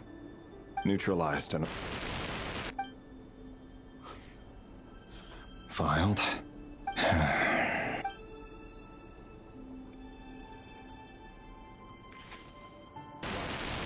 Male, 11. Occupation, none. Orphan and confirmed Crimson Moon descendant. Has not been observed making any contact with other descendants during the past year. Poses a threat to the dynasty.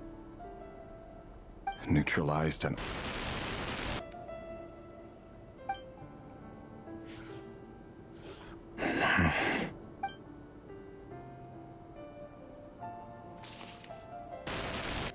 Male. It's funny, isn't it? Your job is becoming both harder and easier at the same time, depending on how you look at it. Sooner or later, the Crimson Moon descendants will be completely wiped out. But as their numbers dwindle, they become harder and harder to track down. That's not how it is. Fortunately, however, most of the able-bodied adults have already been taken care of. The remaining weaklings will be increasingly easy to deal with. No! No. My job is to ensure the survival of the Eclipse Dynasty. And the only way to do that is by eliminating any and all potential threats. It's a perfectly legitimate line of work. Every single one of my colleagues can attest to my fairness. And if my friends were aware of the facts, I know they'd back me up too. Assuming, of course, that they were aware of all the facts.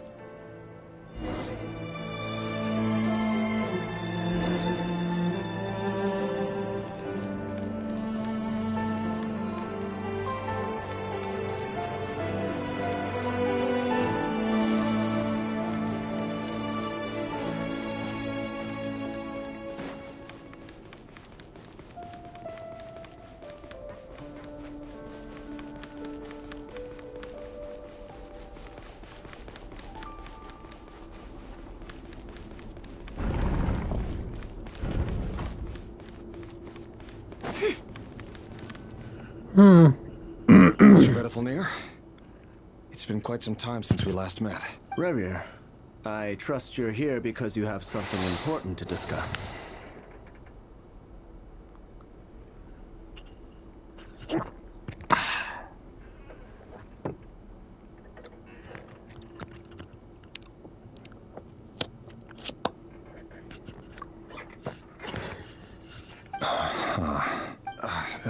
Forgive me. I wasn't tuning out, it's just, I noticed you didn't even phrase that as a question. As if you knew I was coming. Tell me, does someone in your position ever feel the need to ask questions at all? It is indeed within my power to foresee certain things. Things like your arrival. I was just thinking. It won't be long before I'll be inviting both you and Dane to my wedding.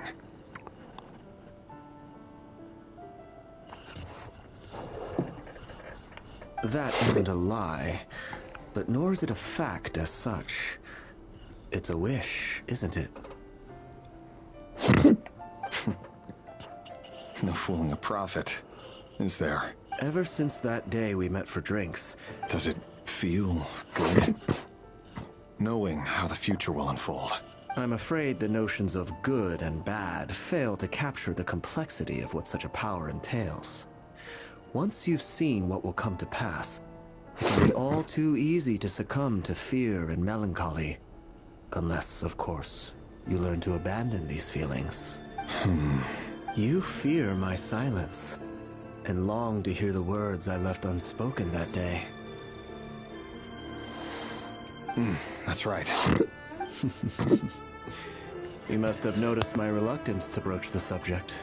And the reason is simple. Because the truth could never have lived up to your hopes. For both our sakes, such words are better left unsaid. The burden of prophecy was never meant for your shoulders. So who exactly do you deem worthy to hear your prophecies?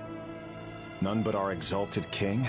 Or rather, our king as he once was. You're closer to his majesty than I am. You must know better than anyone how much he's changed. You say that as though it is to my benefit. Yet precisely because of that, I dare not speak rashly. A king can turn out to be the most virtuous of rulers, or a tyrant more terrible than the most vicious of dragons. You are so wise and far-sighted, yet still you would have me live in fear of the unknown? That's scary. You make a fair point. Very well then. Let me offer you some advice. And I say this not as a prophet or a visionary, but simply as the brother of your friend.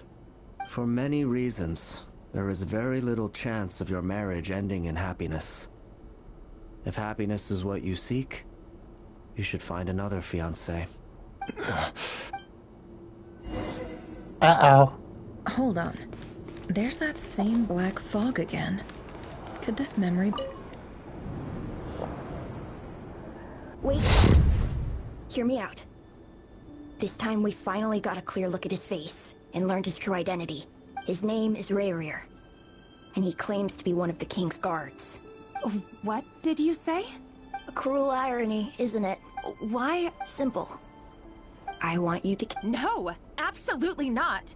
I would never dream of doing such a despicable thing. So you'll just stand by... The blood of the Crimson Moon? What does that matter now? The dynasty has long been dead and gone.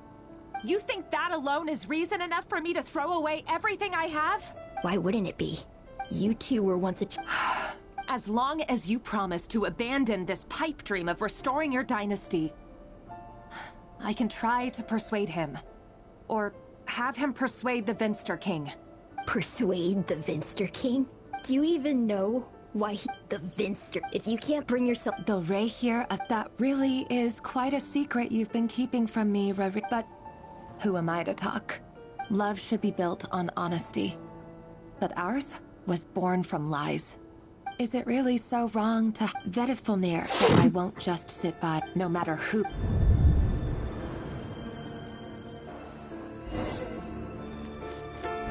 Huh? Was that Rayrir who just walked past the window? Doesn't it give you the chills that he still takes the same road to work every day? As if nothing ever happened. Those people at the deli. Enough already. They're clearly pretty taken by their own disguises, so just smile and play along. Pull the rug from under beasts like that, and you'll risk having your throat torn out. Deli? Oh. They're talking about those people from the opposition. Right. I'd almost forgotten they used to run a deli. People of no consequence always vanish so easily. And no one ever remembers them. But surely you can see he's not the man he pretends to be. We're not going to survive this, are we? Felindis! Sorry. I heard you, though. He's just following the king's orders. He's a secret agent, and it's his job to hunt down rebels and dissidents. By the time you first met him... No. Rerir has no idea I have anything to do with the Crimson Moon. My family are only distant relatives of the main lineage, and besides, my eyes are perfectly ordinary. Truth be told, apart from my teacher, pretty much no one knows I have any connection to any of it. It's been a long time since my family severed ties. But as Orlog said, who could possibly talk sense into that raving lunatic of a king? No one. I'll work something out. Trust me, I'm with you all. But for now, you need to keep yourselves hidden. Don't let anyone find you, anyone at all. Don't forget that Rerir is an Eclipse operative. You need to be extra careful when he's around. And when I am too. For now, don't come looking for me. And if anything happens to me, just act like we've never met. If even you can't escape this, what? I won't speak in his defense. Nor can I give you a clear answer to... Here, hold on to this. If an opportunity to escape presents itself, take it. You'll be glad you took some spare change. You call that change? I've got a job, and there's still money coming in. But you can't go anywhere right now. Please think about yourself for once.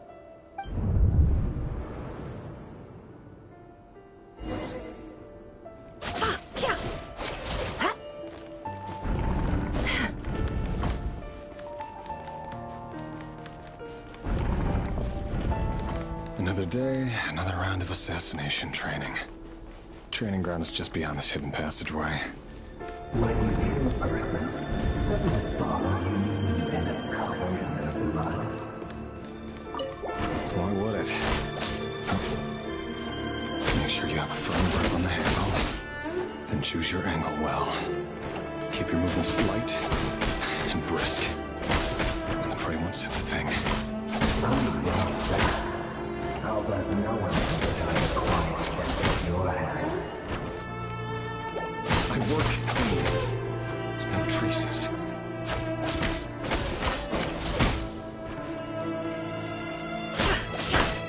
Seriously, this is it? Make it open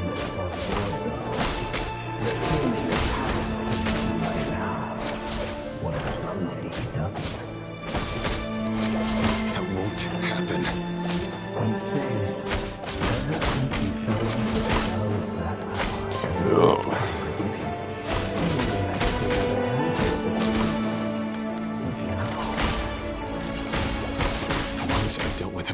Been guilty, and I've carried out my work flawlessly.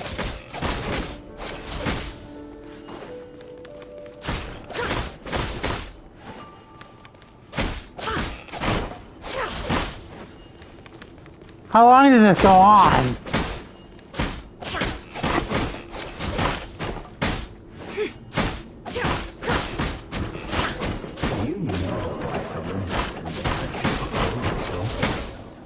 Was it because you didn't trust me? Something. No!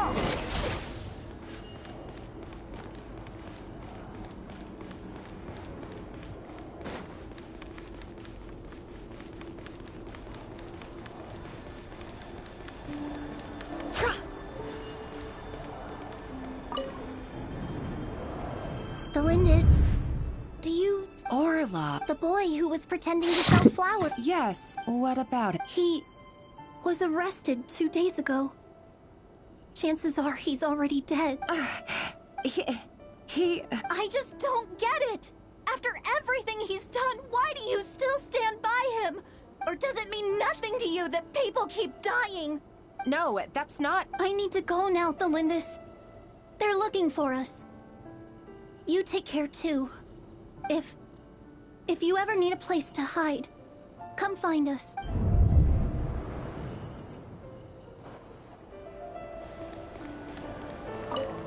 Jesus, this is so... Author Thelindis.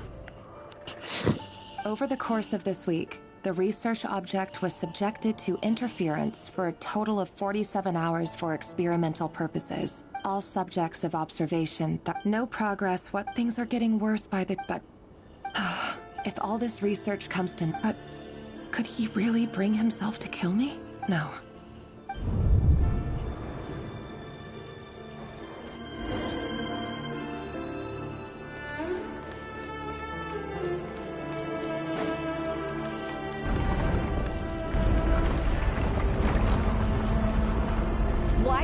Just let us go. We don't even know each other. All we want is to live ordinary, peaceful lives. You want to live?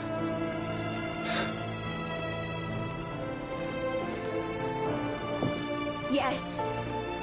I just want to go on living. Is that really such an unforgivable crime?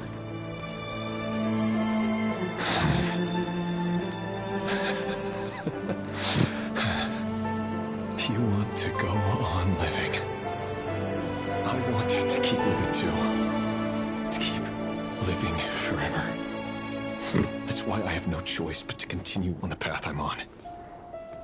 If only some savior would suddenly swoop down and change the way the world is. Too bad that's not going to happen. Imagine that. If there really were such a person, you and I wouldn't be standing here like this, would we?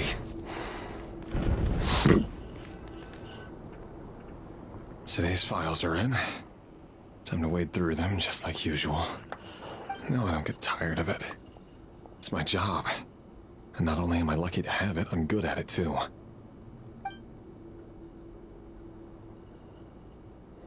Huh. Wait. That's... Thalindis? No. No! No! Why?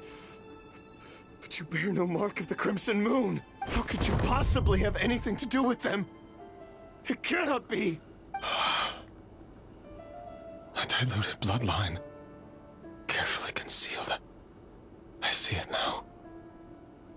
You've been living in the shadows just like me. What a fool I've been. Numbing myself with talk of justice. Even imagining my friends would back me up. But in the end, Irminsul. Finster King! How far are you going to take this? From the direct bloodline to secondary offshoots? And then what? Today it's the descendants of the Crimson Moon. Who will it be tomorrow? Will you not rest until everyone down here is dead? No. This cannot go on. This is where it ends. Uh-oh.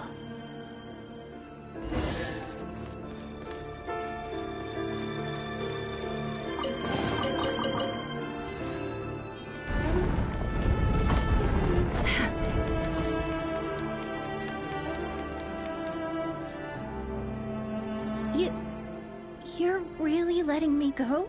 I am. As long as you can guarantee that no one will find you. Don't worry, I'll be extra careful. No one will know I was here. But what about you? Me? If you let me go, you won't be able to complete your mission. Good point. In that case, maybe you should stay. No, please! I just want to see... Go on living? Yes. If I let you leave, what will become of me? Just kidding. Go, now. But remember, don't let anyone know you were caught. We'll be seeing each other again very soon if you do.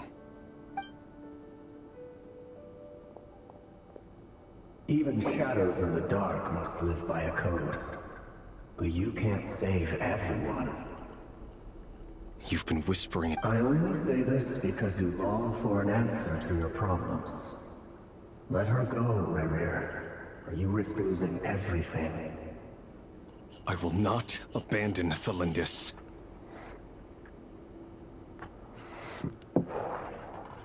Then you'll need a little more vigilance and a lot more power. The world is changing, Rerir. Keep your eyes peeled for your moment of opportunity. That voice used to be so unclear, but now I know exactly whose it is. It's Vedalfnir. He won't tell me how to actually resolve any of this, but he keeps trying to manipulate me like a puppet. What's his game here? Tell me then. What will this moment of opportunity look like? And no answer. So, the Eclipse dynasty was purging, well, massacring the descendants of the Crimson Moon. And it seems like it was all connected to the Vinster King's research. The King's obsession with abyssal power left the future of Conria hanging in the balance. No wonder every aspect of Rarir's life was so unstable. And it looks like this Thalin, it almost defies belief that and why does Vedderfanir, Daneslif's older brother, keep talking in Rarir's head? The human mind is like a vast desert of shifting sands. When you follow the flow of someone's memories, you own time for something. We've been inside Rarir's mind this whole time, building up a picture of his psyche. There's already enough clues on the board to start reading between the lines and mapping out the rest. Now, we can finally begin to put the pieces together. Sure, it'll only be a reconstruction, part simulation, part reasoning, but it's usually pretty accurate. Once we've built up a cognitive profile, we just need to cross-check the logic behind his actions. And then we'll be able to take a sneak peek at whatever it is that Rarir has really been hiding.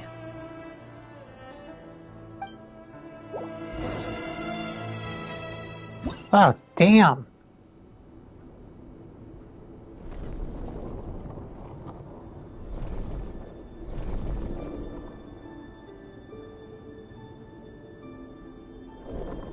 Rarir, are you there?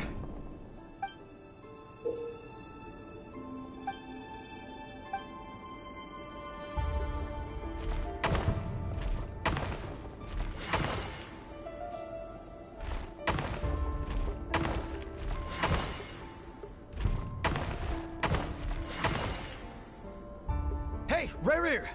Come out, it's urgent! Dane? What's wrong? Quick, come with me. I'll explain everything once we've met up with the others. Okay. I'll come. But the Lindis is still over at the Universitas. I'll need to leave her a note. All right then, but make it quick. I've never seen Dane so...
Oh shit, I had it right.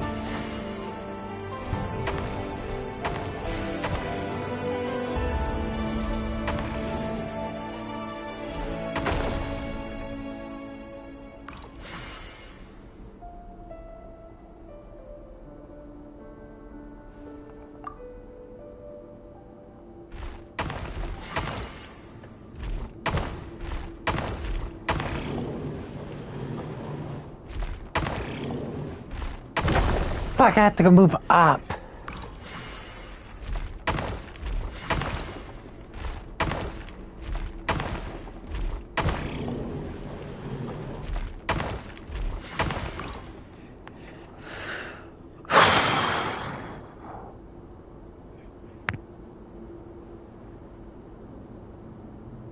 Well, this is a nice change, meeting you all at this hour. When men and women of ambition can speak face to face in broad daylight, I say that's a big step forward for a— Don't be ridiculous. We do not fear the day. Why would we seek refuge in the night?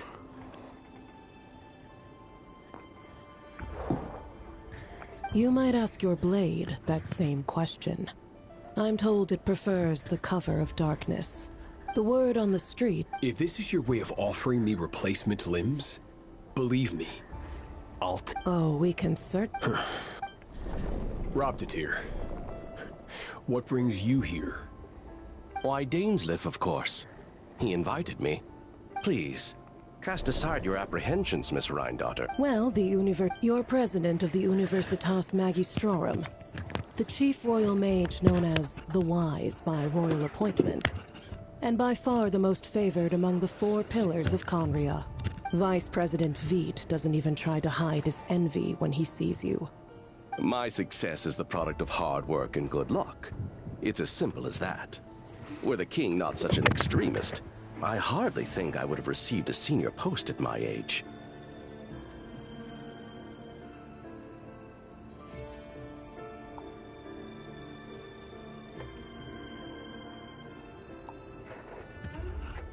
Of course, no job is without its gripes. Serving a king like ours can be a challenging task, as I'm sure you can imagine.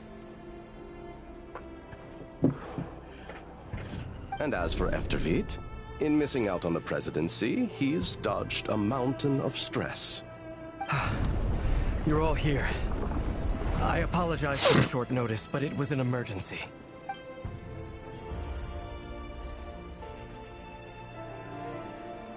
You must be Rerir. Mr. Sertologi. Yes, I handled your case file during your sentencing. Nothing personal, of course. I'm pleasantly surprised that you remember me. You're clearly a person of substance if you've been invited here. But Dainsleif, you'd better have a very good reason for convening this little gathering. It's my brother, Vedalfenir.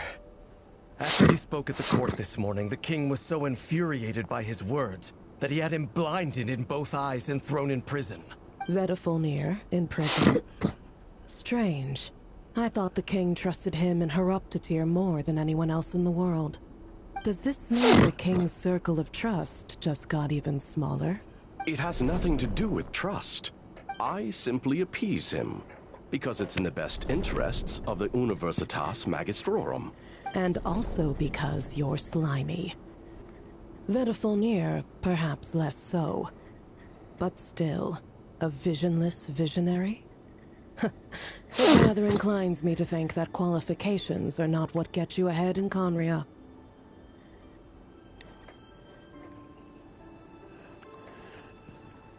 Do you honestly think this is an important discussion to be having right now? Dane, what are you planning to do? Rescue Vedalfenir, I assume. Correct. It will mean storming the palace by force. Tonight. I need all of you on my side. That's far too dangerous. I have no desire to commit treason. But whatever critique the king may have of Vedalfenir, disfiguring your most loyal subject for putting the best interests of his court and nation first, this is not the conduct of a wise ruler. My blade will force the king to see the error of his ways. So, Vedalfenir's prophecy enraged the king. I'm sure it wasn't what he wanted to hear, but if he won't take counsel even from the visionary, that is deeply troubling news. The extent of His Majesty's madness is now all too clear. The question is, how does a man like me get out of this situation unscathed? You have noble ambitions, Dane. But I'm afraid they don't do much for a guy like me. I'm not interested in saving the world. All I want is a letter of pardon. A letter of pardon? For whom? Thelindis? The chances of the Vinster King issuing a pardon for anyone connected to the Crimson Moon seem vanishingly slim. Well, isn't that just trouble?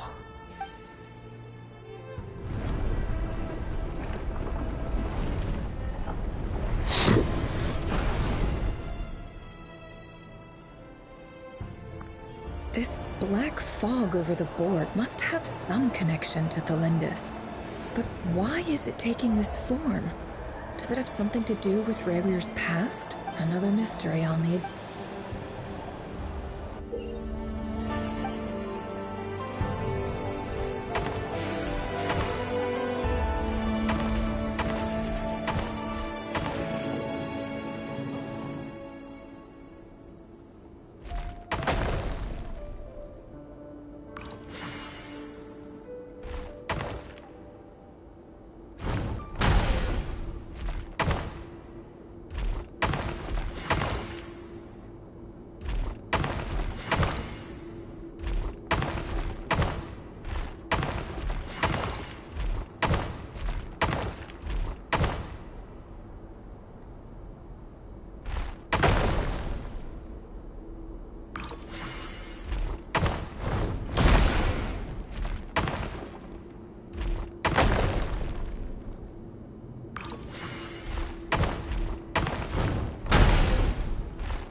Author Thelindis.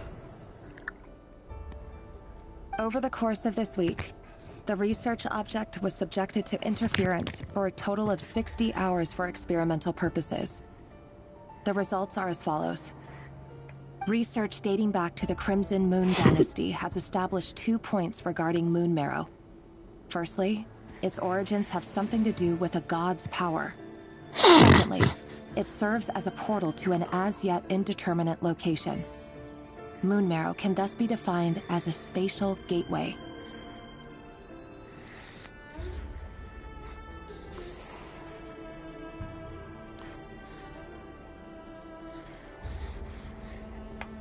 However, there are a number of hurdles to overcome before we can answer the question. To make matters work, this is not a why. I apologize if we really made it there.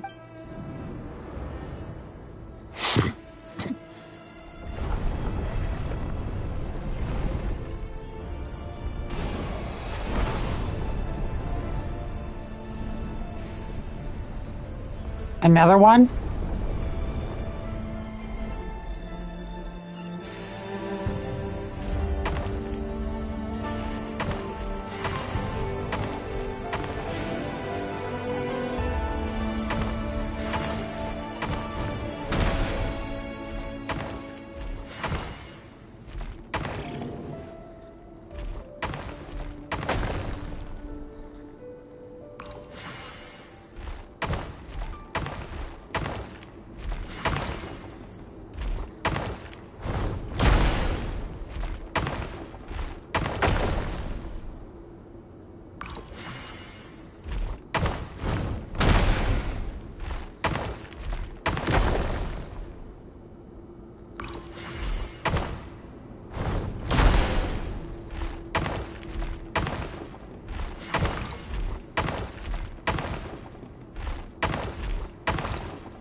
This is for you. I heard you're gonna leave the city with your parents. Thelindis. I've heard nothing. Rerir got back very late last Friday, and he was acting a little unusual, but he slept pretty well, so I'm guessing whatever he did was a good deed. You never saw him, and I don't know what he did. And this conversation never happened. You understand? What if he finds out that you... Don't be silly. I don't know what secrets he does. Are you scared of him? I don't know. The Rerir I know doesn't match the person you... Logically, I should be scared of him. But enough about... What's in it? A piece of the moon. A red moon? That's right. I promise, Thelindis. The Crimson Moon... No matter how... So, we're getting a good look on what Conrio was.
Hurry, everyone, and stick to the plan. Sir Dainsleif, what are you? Is this treason? You know what happened? It is the king himself who has betrayed the throne. He has betrayed all of Conria. If you have any love... It's showtime. Dane and his group will handle the troops in the palace. Then Hraptatir and Rheindater will disarm the security measures. My job is to enter the prison and rescue Vedifalnir. Stay safe. Wish me luck. Look after my brother. Draw your blade. It is time for justice to prevail.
Fucking puzzle games. This place is filthy. And the smell is abominable. Found you. Hello, Mr. Vedifalnir. It's you. Surprised? Oh, wait. I guess surprise isn't an emotion that prophets feel very often. I certainly felt some surprise in the moment when I was blinded. Surprise at the king's sheer ignorance. Surprise at just how unfairly this world responds to words of earnest remonstration. I'm curious. What did you prophesize this time?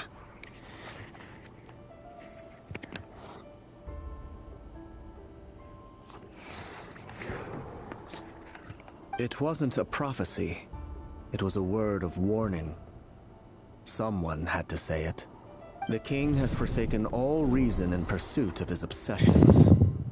I simply told him that if he continues on this path, Conria will surely fall. But he didn't listen.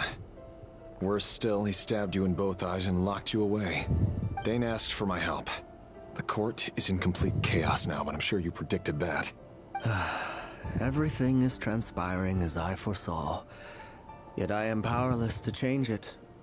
Fate is an immutable force. I can but lament as the inevitable unfolds. I do wonder whether giving a man the power to see the future does nothing more for him than slowly crush his spirit. Forgive my curtness, Vedifalnir, but the king did not suddenly turn on you today. His suspicions have been brewing for a long time. You can't have wisdom beyond the reach of your fellow man without attracting his fear and suspicion. There are things the king does not want to see. So, he doesn't want you having visions of them either. He blinded you because he thought this would make the visions stop.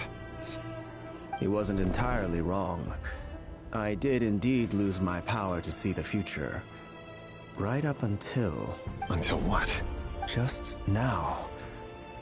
I believe I saw something new. Well, tonight could go a lot of different ways. 5 of us banded together to storm the palace, also we could rescue you. This will go down as the most tumultuous day in Conrian history. I sense hatred in you. But also hope. A desperate hope that with the tyrant deposed, that will be the end of the story. But this is not the end. It is the beginning of a new chapter, and a whole new story. There are many men of honor and courage in this world, Rerir. Is that a dagger? With your abilities, I don't doubt that you were able to recover some of your sight. But I also doubt that you want to make an enemy of me right now. Of course not. We're on the same side, aren't we? We could be. But I need you to be honest with me, Vedafilnir. At this point, you're my only hope for the future. You mean your future? Yes. And I know there are bigger things at stake here. A dynasty, a nation, maybe the entire world. But forgive me, I care first and foremost about myself. I can't abandon the one I love to save myself. I just can't do it. But you see a broader picture of the future than I. You see the solutions to the biggest problems of our age. So tell me, what is my solution? What's the answer? In matters of fate, answers are either right or wrong. That is the That can't be true. I know it's your voice that I keep hearing in my head, urging me to see how the world is changing, to seek more power, so I can protect the things I love. You show me disaster, but you won't show me how to avoid it? Why? Why are you doing all this? My voice. In your head. So, you hear it too. It turns out that we are not so different. Vedafilnir just broke into the strangest... Very well then. For as long as you live, your story with Thelindis shall not come to an end. That is the only chance you have of fighting back against fate. It is up to you whether you believe my words. I will. Thank you for setting me free. Just then, a strange wave of it. If I were you, I would head... The Universitas. I'm sure we'll be seeing each other. Whatever Vedafilnir said, I didn't catch it. I didn't even help him out of the prison.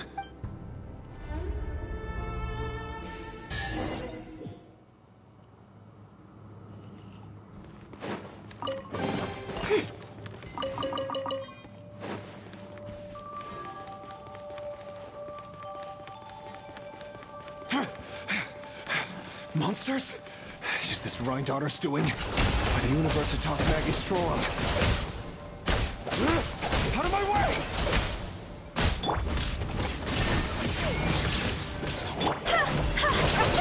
Time to go!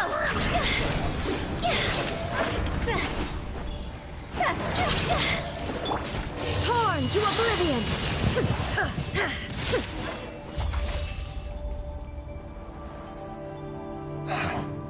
The Universitas. Allegedly the king, but if they were ever gonna...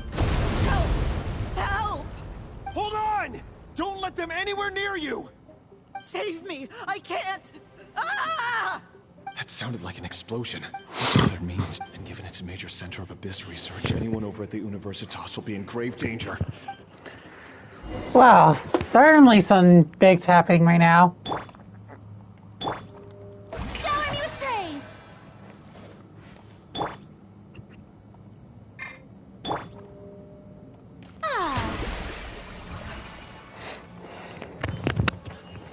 That resets the freaking summon timer.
Silly Billy Hilly.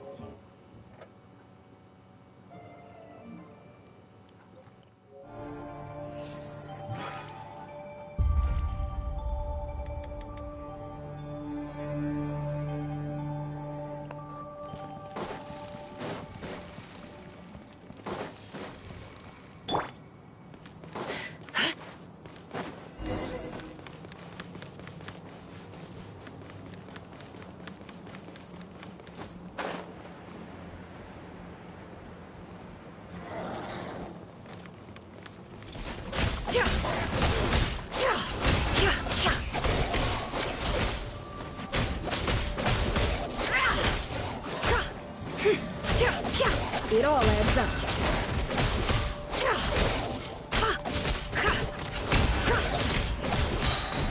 Seek within.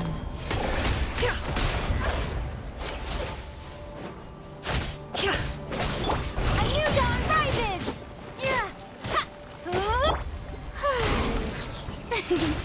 Time to shine!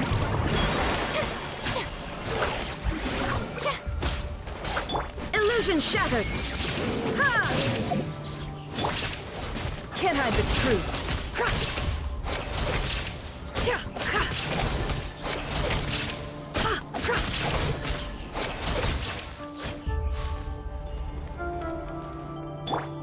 May I present?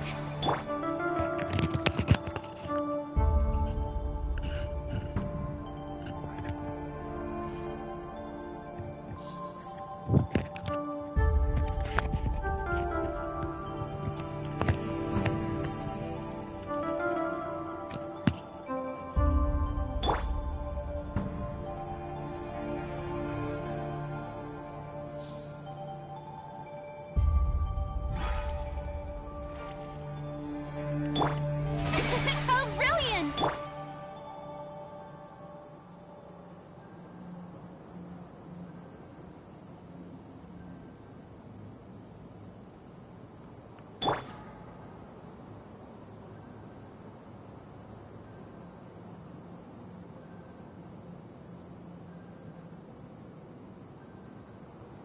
Sorry, I'm staying silent through this.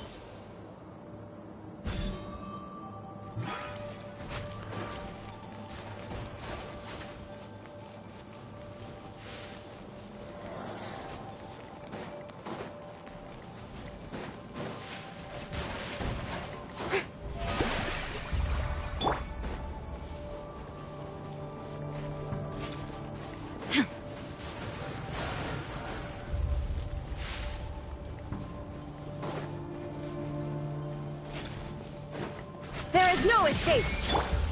Go!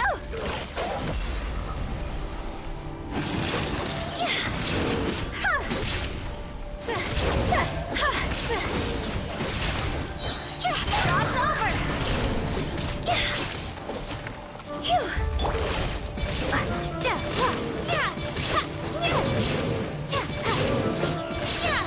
By everlasting flame!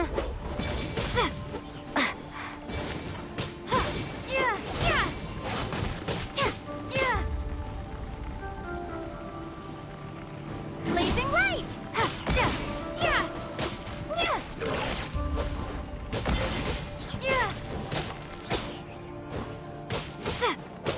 The deception ends here.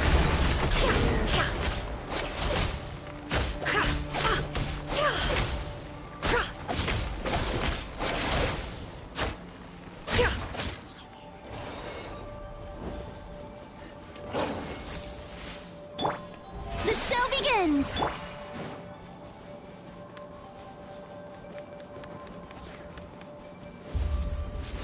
Observe the enemy.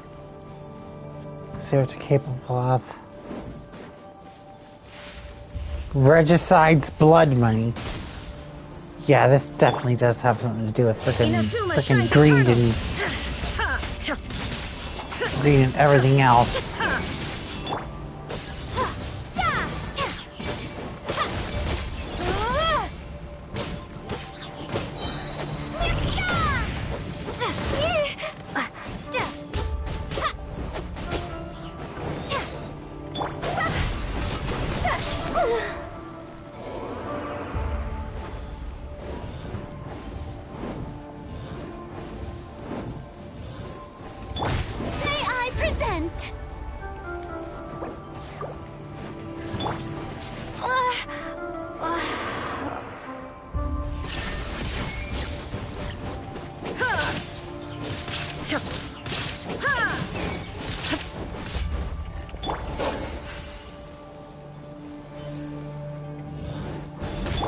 Illusion shattered! How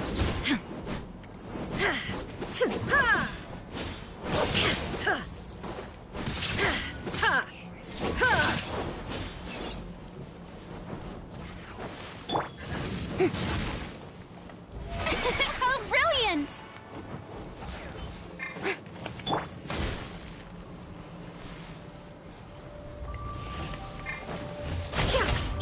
No more lies. It all adds up.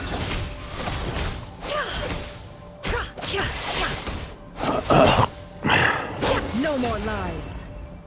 So Connery has something to do with the moon after all. So that's why they have no god to begin with. Let my name echo in song!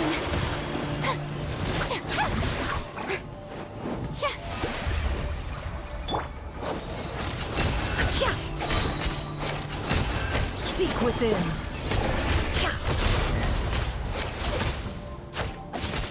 It all adds up.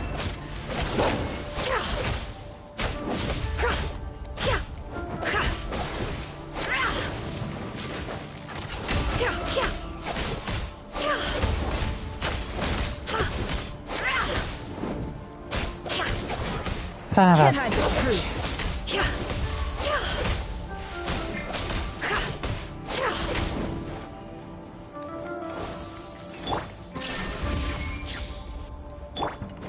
No more lies.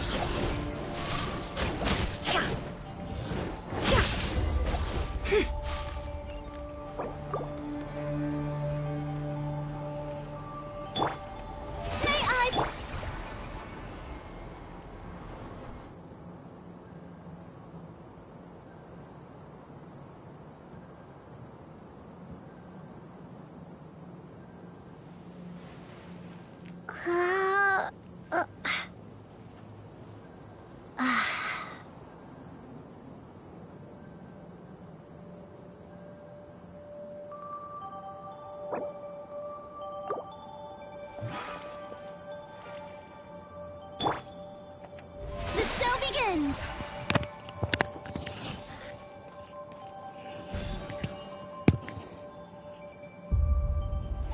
I'm gonna put my gray pants on. I'm gonna just lay down on my bed after this. Holy fucking shit.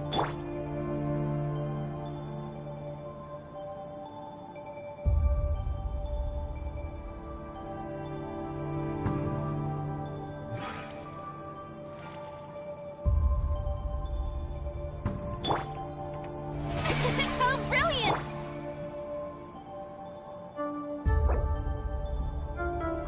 40 seconds, whatever.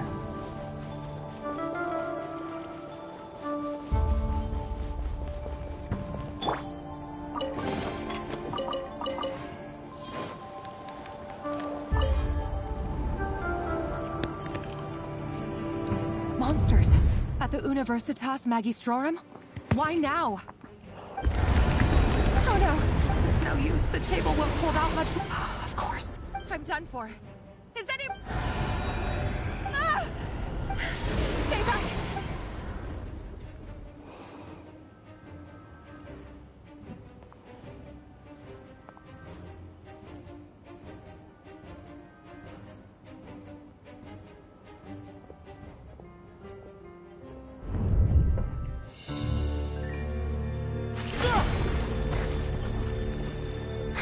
What's that? Reverie! So the rumors about your work are true. What?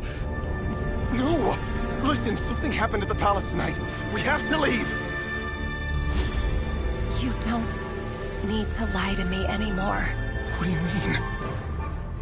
I know why you're worried, and I will respect the decision you've made.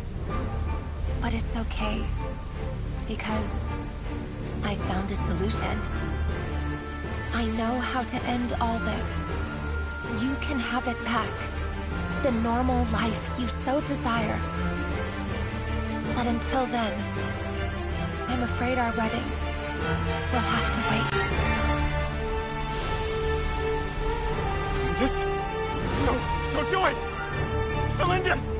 Cylinders!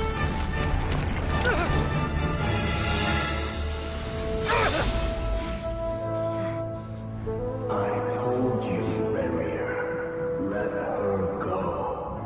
You will find someone better. No! No, I won't do it! I have to save her! By what means exactly? A lowly pawn. You lack the power and the strength of will.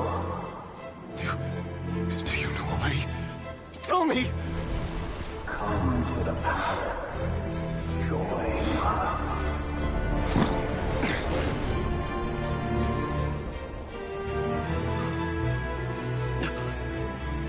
Rarier, thank goodness we... Step forth and take your share. You made it. Not you too.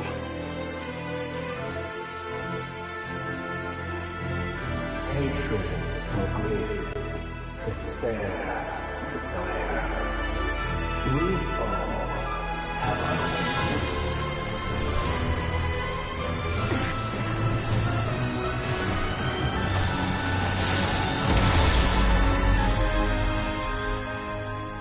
Rarier. Rarier. Lindis? Were you daydreaming?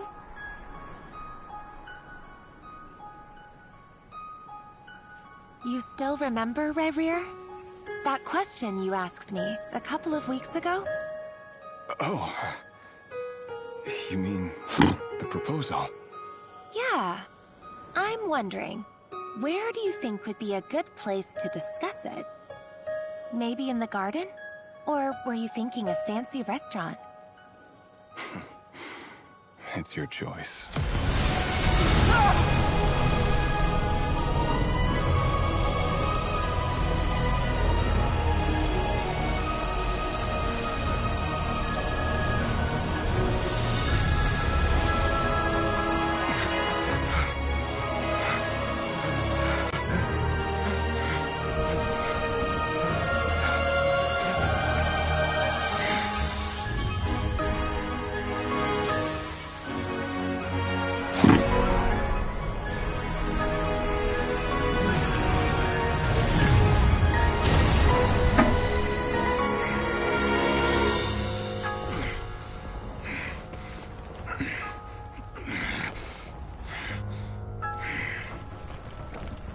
I will find you.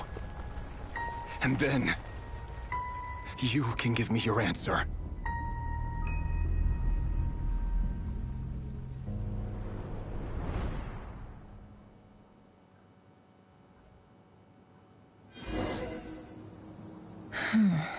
So that's how the Raker of Solnari was...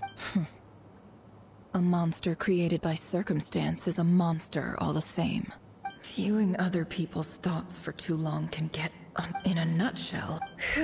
His past...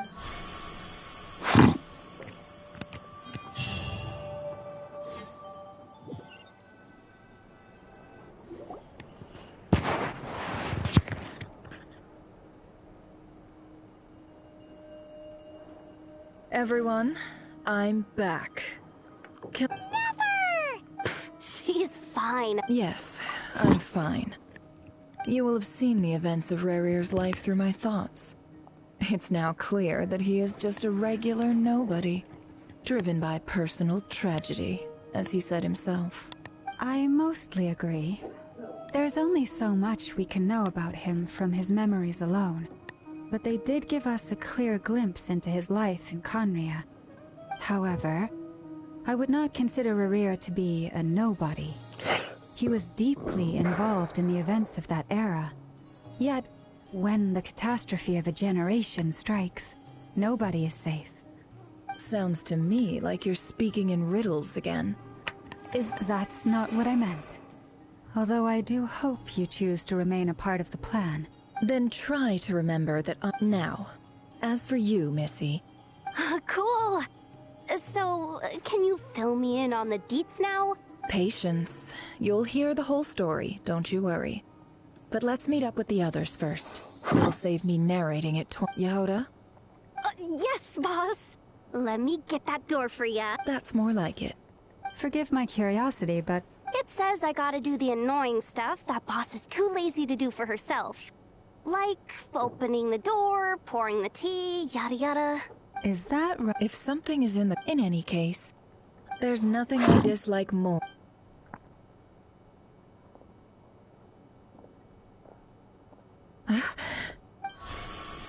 Oh no.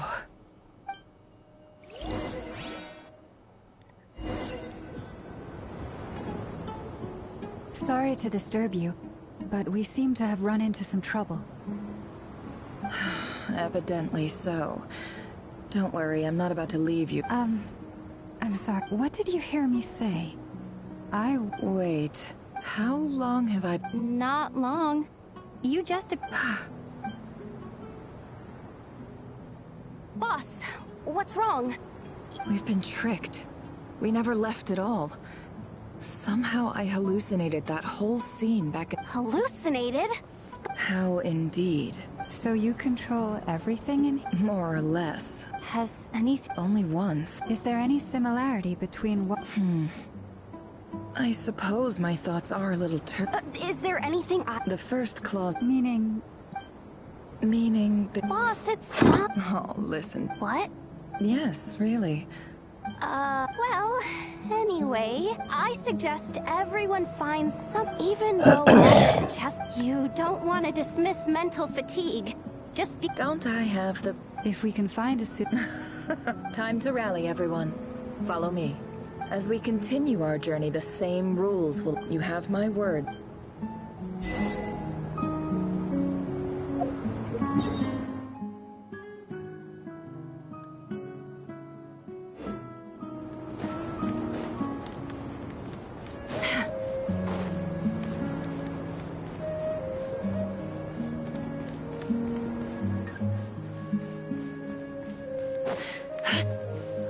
This place looks familiar. That's not a good sign. I wasn't expecting visitors at this hour. Oh. There you are! Sinue's been looking— Oh yeah? What were you doing just now, Uncle Retinue? Hiding away some— What do you mean, Lucy?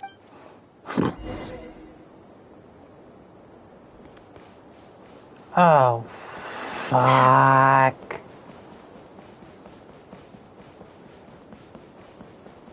We're in Samaria again. Hey, kid. Mind In telling me the what Sinner has desert. been up to recently? Get in his good books? I've written a new song. Well, there's plenty of time and I'm not going anywhere. See that pile of stones? I'll be sitting there warming up my vocal cords. Pile of stones. Got it.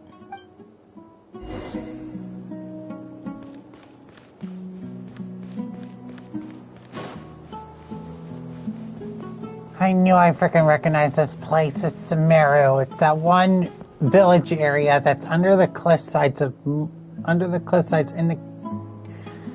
canyon in the desert, where we had to meet up for the safety reasons for freaking Samaria's desert storm. Son of a bitch. Hi, Dad. Uncle Retinue said you were looking for me. Ah, there's my little princess. If you'd gotten back just a little sooner. Spoils of war. Who were you fighting against, Dad? It was just a figure of speech. I was talking about our war against thirst. I went out to fix our water supply problem, and now I'm back. We have a well again. That's right. I found a new one and brought back as much water as I could carry. If it wasn't for these blasted sandstorms, our wells wouldn't be caving in. As the chief of our tribe, I'm supposed to be leading us out of hardship and poverty. Onto better things. You know how prosperous our ancestors were. But things are looking up. So you're the Academia's helper now? Special ambassador, they call it. Think of it as a partnership. It's nothing bad, okay? We've been isolated here in the desert for too long. Seeking opportunities elsewhere is the best thing for us, and the fastest way to progress. So, do you get anything good out of being a special ambassador? Of course. My luck's improving all the time. Oh boy.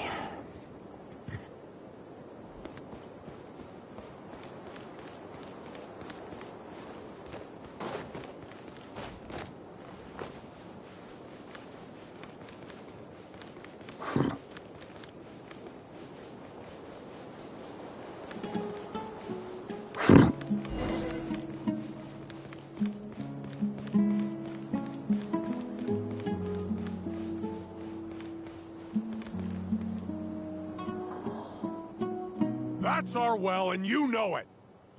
Did you really think you could take our water without permission and get away with it? You're either brave, stupid, or both. And that special... You're a liar and you cheat!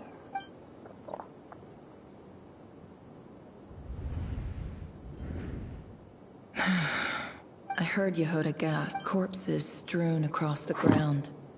The wounds are clearly from scimitars and daggers. There's a handwritten note on the ground. Halil, this is Sinuhe. This is I'm writing to praise the God. You told me to... urgent. This is an emergency. Looks like this letter never got sent. The writer died a grisly death, and the letter... What a ridiculous lie.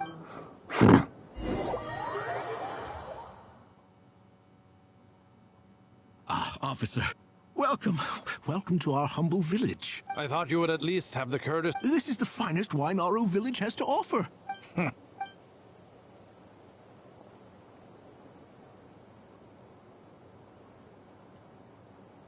The Academia has agreed to reserve a single space for a candidate from your village. But I remain skeptical of this entire endeavor. Please, have faith. If not in us, then in our God. The child we found shows great promise. I beg you, take her away from this place. Give her a chance. Don't let her talent go to waste. I don't recognize her. New arrival? She showed up here a few days ago and we took her in. She's a really bright kid. Please help. I'm begging you. So, where are you from? Nowhere special. Just a sand dune. What about the rest of your family? How many of you are there? Just the one. It's only you? Correct. So, no brothers, no sisters, no mother or father? Any who have slept on a bed of sand, I call my brothers and my sisters. Apart from that, I have no family. I'll get over here. Sign your name on the form.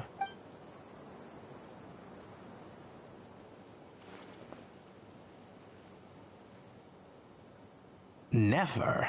You're rather fair-skinned for a desert dweller.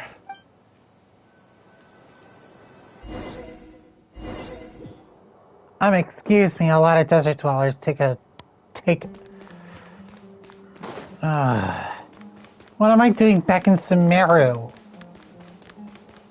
I never thought I'd have to go back to this place again.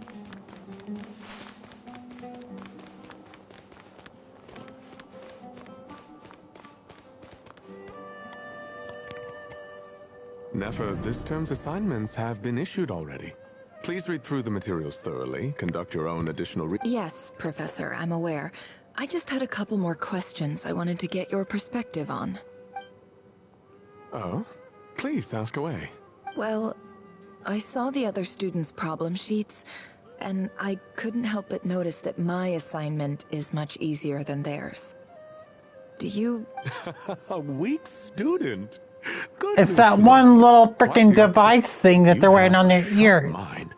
Almost. I had to wear one on freaking my ear over in Sumeru doing 3.0. Student wouldn't have noticed the discrepancy. And if they did, they certainly wouldn't complain about the lighter workload. You see, sharp as they come. You see things I recognize that thing. And I'm sure you know why they're like that. I recognize that thing. Because... I recognized it. I recognized it. I recognized it. And you know what? Screw this. There's gonna be a part 3 to this. I need to get going.